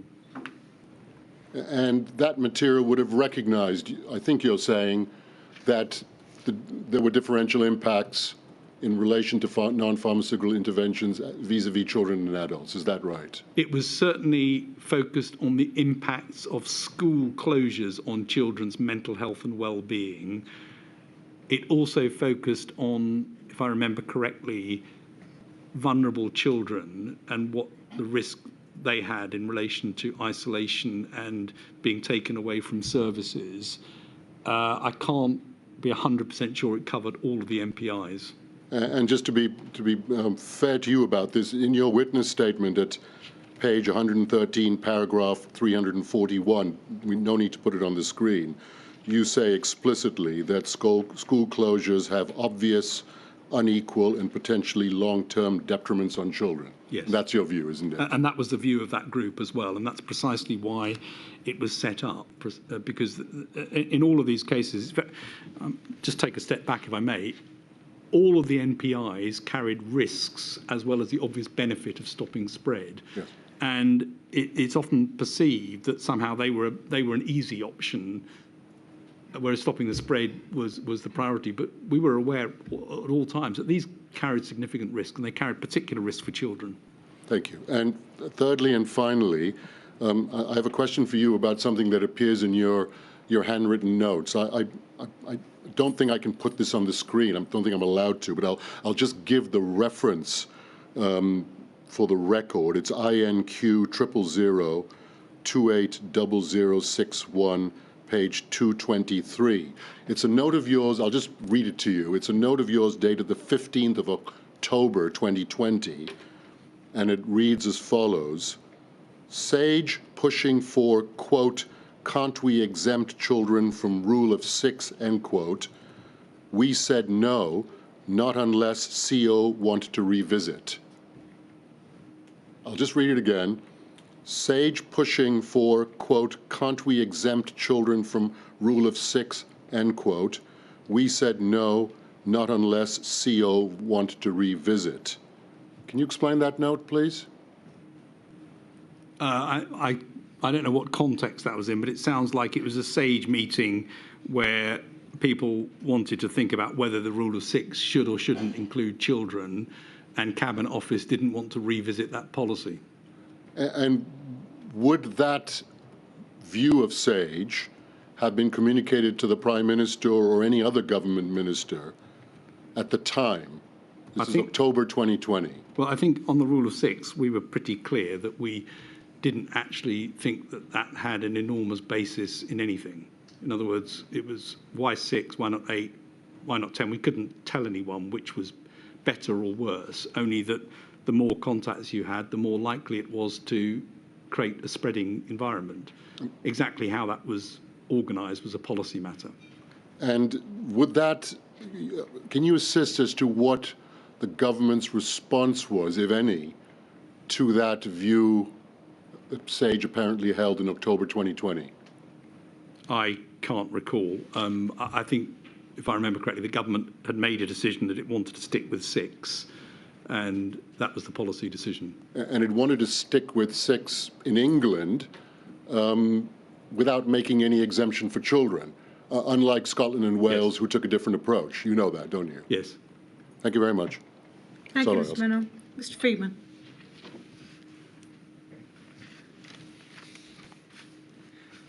Sir Patrick, I act for 4 national disabled people's organisations. Can I ask you about representation on SAGE and related expert groups? And Mr. Dale, to my left for FEMHO, has asked you today about your statement at paragraph 552, that it was entirely foreseeable, in effect, that pandemics as a rule have the greatest impact on those who suffer from pre-existing structural and health inequalities, and we would take it disabled people fall into that category. And today you've called that, quote, an historically true statement. In your Module 1 oral evidence, we needn't go up to it, but it's day 8, 22nd of June, 2023. At page 165, line 5 to 23, you told the chair, on reflection, that it was a, quote, terrible, terrible truth, and it's something that we all need to reflect on, that all pandemics feed off inequality and drive inequality. And you added that awareness of issues of inequality ought to have been, quote, embedded right from day 1. It needs to be one of those questions on the first stage, as you put it. What are the issues around inequality that you should be thinking about now in terms of science advice? And you added others need to think about it in terms of operational planning. Now, given that foresight, why was there not more representation of those with insight into the predicament of those groups embedded from day 1 into SAGE? Well, I think the insight was that that would have been helpful. We didn't do that on day 1. We had a number of scientists looking at specific areas. I think my statement actually is that there is a policy and operations group within Cabinet Office that deals specifically with disabilities and inequalities, and that's really where this should be driven from. We should, though, have looked at it more in SAGE, I think. Yeah. So, in effect, you should have, and as it were, HM government, as your client, should have pushed you more to consider it. Well, yeah, definitely this is an HM government issue, because they have a unit that focuses specifically on this, and they could have fed us a question. In terms of the science, though, the 2 areas that I think are most important that were repeatedly covered was keep the prevalence low and look out for special institutions. And I'll pick up one example. In May 2020, we received a piece of work that had been done by a subgroup on forgotten institutions that was specifically looking at those institutions where spread might occur, including residential homes for people with disabilities. That's a sort of science question we can address, but I would argue it's primarily a policy and operations question for a Cabinet Office unit to think about that. Yep. Well, can I move on about, as it were, prompts then that came within the course of the work? You've just referred to one. Can I just then ask you about the work of the Office for National Statistics that the chair has seen, that in effect showed disproportionate impact upon mortality rates and quality of life for disabled people, becoming apparent from their papers from June 2020 onwards? Again, it may be a similar answer, but can I just ask you why, when it was recognised by that time, or thereabout that time, that SAGE standing committees could benefit from a wider diversity of expertise in terms of inequalities, was no dedicated expertise sought regarding disabled people. I think that ONS survey came out of discussions probably at SAGE, that piece of work, because Ian Diamond was part of the SAGE, who's the national statistician, part of the SAGE group. That clearly is a report that needs to go into central government to deal with.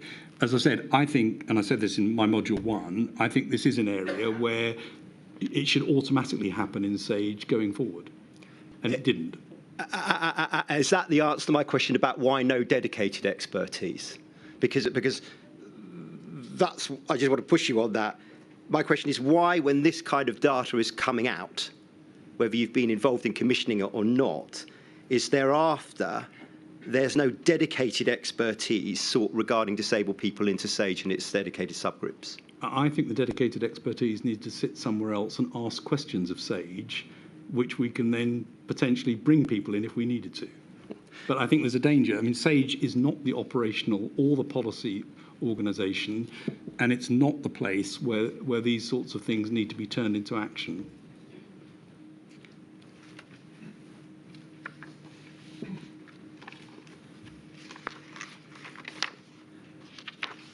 That may then follow on to my next question, which is, in effect, the work that is commissioned of SAGE. And I take the answers you've already given about this.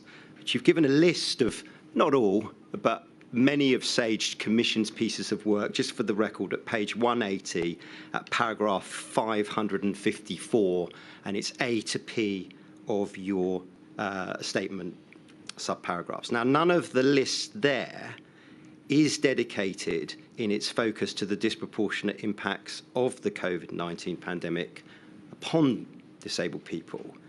And we found no dedicated SAGE paper of that nature. Now, we understand that SAGE supplies the advice it's asked to supply from HM government. But again, why no dedicated focus? Is it simply that you weren't asked?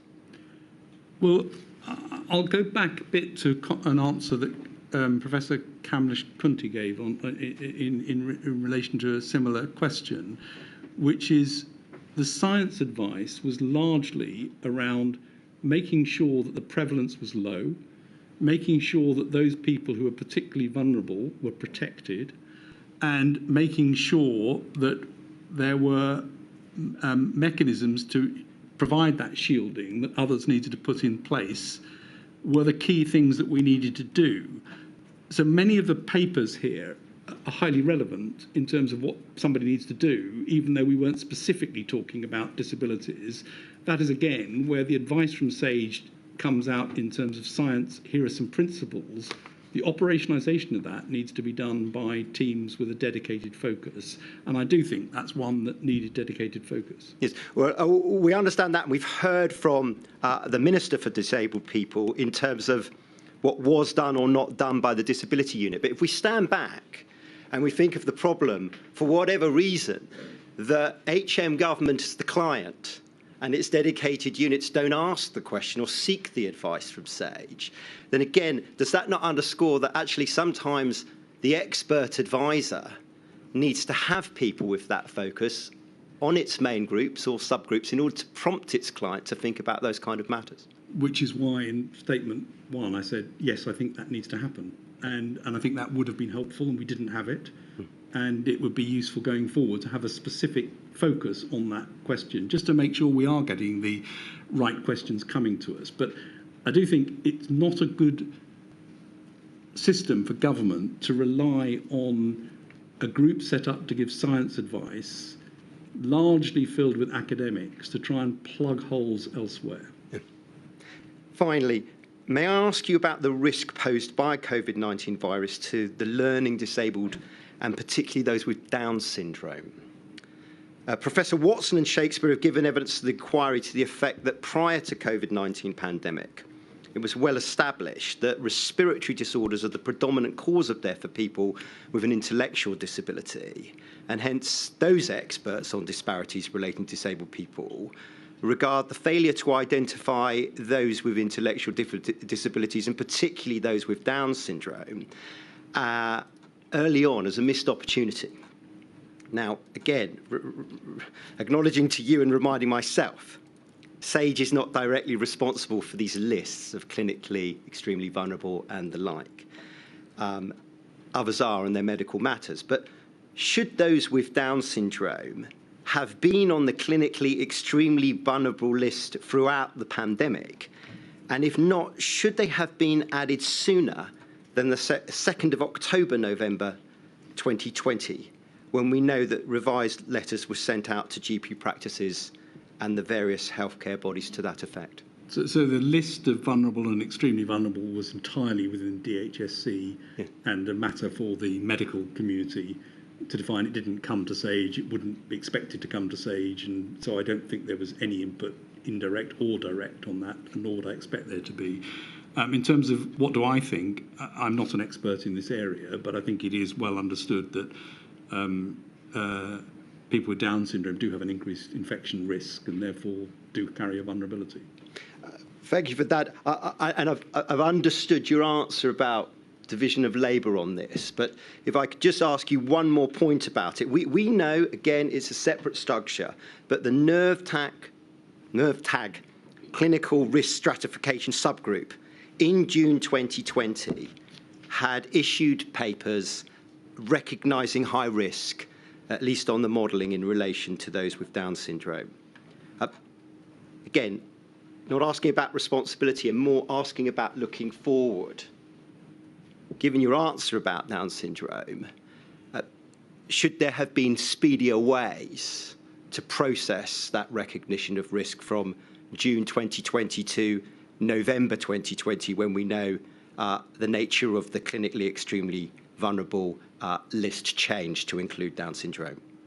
Well, NerveTag is a committee of DHSC, and therefore its outputs fed directly into DHSC. I think these questions are really best addressed to somebody in DHSC or the CMO. They weren't SAGE questions. They were very important clinical questions and very important operational matters. But I wouldn't expect them to come to SAGE, and I don't think putting SAGE in the middle of any future plan around this would be a sensible action. Thank you. Thank you, Malay. Thank you, Mr. Freeman. Mr. Jacobs, I'm sorry, last again. Thank you, my lady. So, Patrick, I ask questions on behalf of the Trades Union Congress.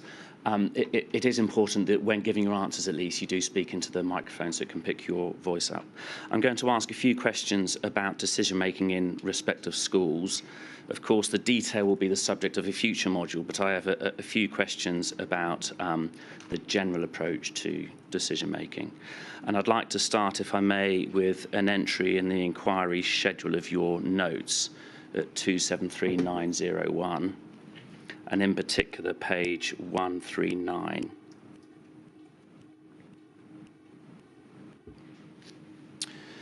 So when it arrives, we're going to be looking at an entry from the 6th of August, 2020, a PM COVID-S meeting on schools, quote, "Don't want to hear about plan B and C for failure.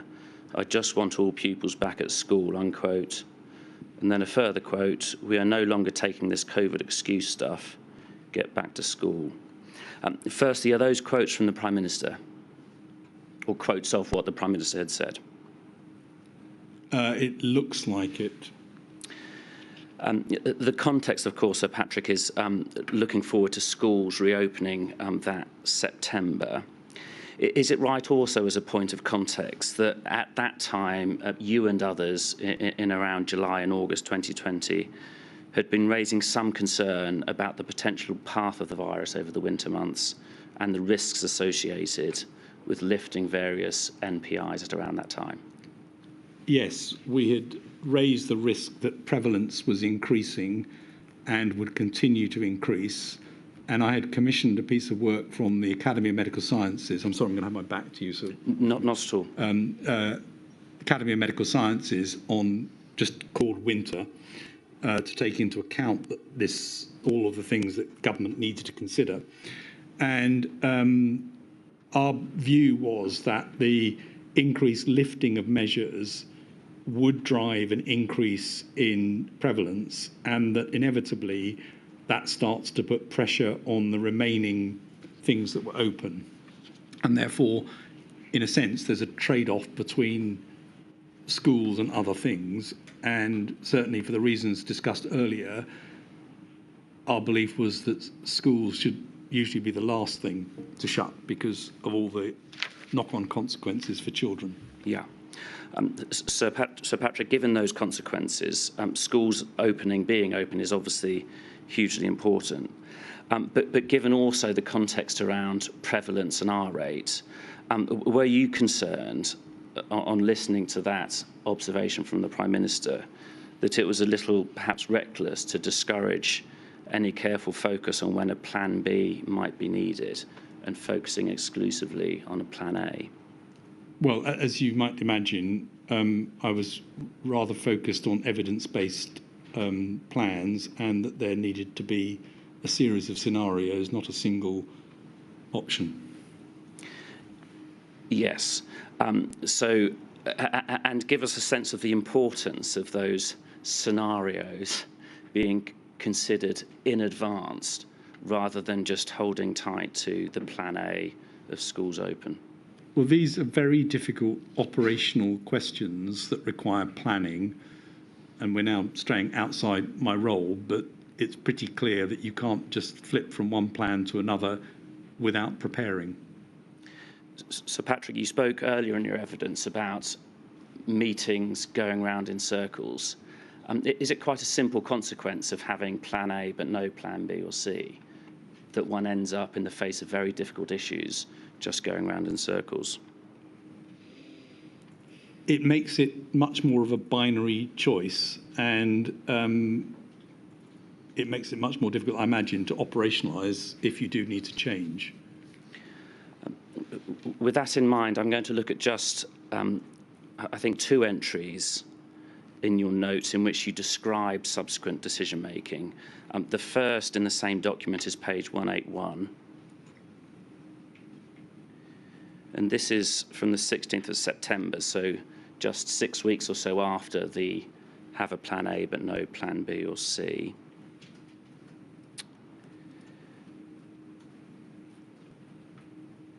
And there's a reference to the PM saying maybe we should blame ourselves, and a reference to moonshot, which you've given evidence about, a rare moment of truthful insight. And then you say complete chaos over schools and what they should do. No one had any answers. So, Patrick, give us a sense of what the complete chaos was and why it was that no one had any answers. I really don't know. I mean, that was my observation that day. There was obviously a meeting where it didn't sound like they were getting anywhere, and there were a lot of things that needed to be addressed. But I'm sorry, I don't think I can add anything to what that scribbled note said. Might it have been early indications of the R rate going up? Oh, well, we knew by then the R was increasing and the prevalence was going up, and we were worried about it. Were you particularly worried, Sir Patrick, in the absence of a plan B? We were worried that action would need to be taken of some sort, and that needed to be defined. And I think I'm right in saying that 5 days after this, Sir Chris Whitty and I held a press conference where we described what we saw as a dangerous emerging situation. Yeah. The next entry is at page 339 of the same document. It's an entry of the 3rd of January 2021. That was a day before primary schools were sent back for 1 day, wasn't it, Sir Patrick? We see it says, the NHS in London is in real trouble. The government needs to lock down more firmly and to take the advice on schools. Called Chris and agreed he should pull a group together to listen directly. He is worried about individual extremist views. Schools is a complete mess, largely due to Department for Education. Why did you make the observation at that stage that schools was a complete mess? and largely due to the DFE, the Department for Education? I mean, I was obviously frustrated that evening. I was obviously very concerned about the rising rates, and that London, I do remember, really looked like it was in big trouble at that moment. And that schools were considered to be an important part of the spread of what then I think was the Alpha variant that was spreading very rapidly throughout the younger part of the population. So I think that's the background to this. I really don't know why I said schools are a complete mess, largely due to DFE. All I can say is that's clearly what I came away with, an impression from the meetings that took place that day. In terms of your impression of meetings, not necessarily that day, but over the course of that first year of the pandemic, did you form a view as to the effectiveness of the working relationship between Number 10 and the Cabinet Office and the Secretary of State for Education? I had many discussions with the Permanent Secretary at DFE, who was really trying to get on top of this and to understand the advice on schools. And I know there were some very strong views held by the Secretary of State there, and those views were discussed and sometimes taken up and sometimes not by Number 10. It didn't seem to me that there was necessarily an alignment between what was going on at the political level, and there was attempts by the Permanent Secretary to try and draw some structure to what was happening in DFE around this area. You described there wasn't necessarily an alignment. Is that a slightly delicate way of putting it? How would you describe the extent to which there was a sense of coherent planning between Number 10 and the Secretary of State for Education? I was worried that the school's planning was not under control and that there wasn't a very clear plan as to what would happen and why it was going to happen and how it would be implemented. In terms of trying to understand why it might not have been under control, could we look at page 605 of the same document, the Schedule of Notes?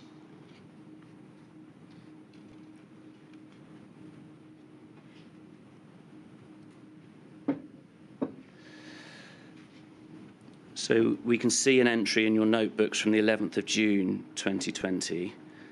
Slater, and just pausing there, is that Jonathan Slater, the Permanent Secretary at the time that you were just referring to? Yes. Slater basically described keeping Gavin Williamson away from policy development, but give him some illusion of ownership, but not his area and not his expertise. I'm just pausing there before we consider the remainder of that.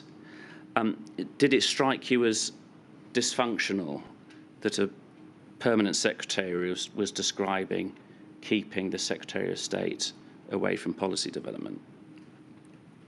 Well, policy development, I'm not sure, but policy ultimately agreement, yes, that would be unusual.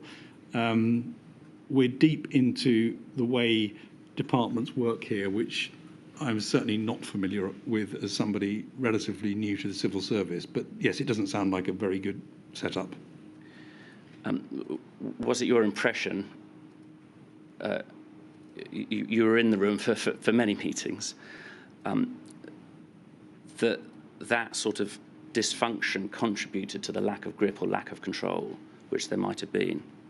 I wasn't in lots of meetings to do with schools at this operational level, so I wouldn't have seen this. I think this is Jonathan Slater talking to me as he's trying to get some science advice, so I wouldn't have seen that. Okay. If we return finally just to that entry, it finishes, quote, "I don't know what Gavin's plan for schools is, but probably pretty feeble," unquote, PM.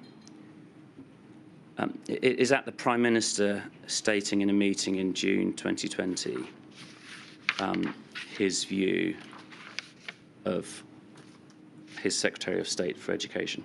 Well, that's a quote which I wrote down on that day from the Prime Minister about the Secretary of State from a meeting. So I think I can't say any more than that, other than that's what presumably was said.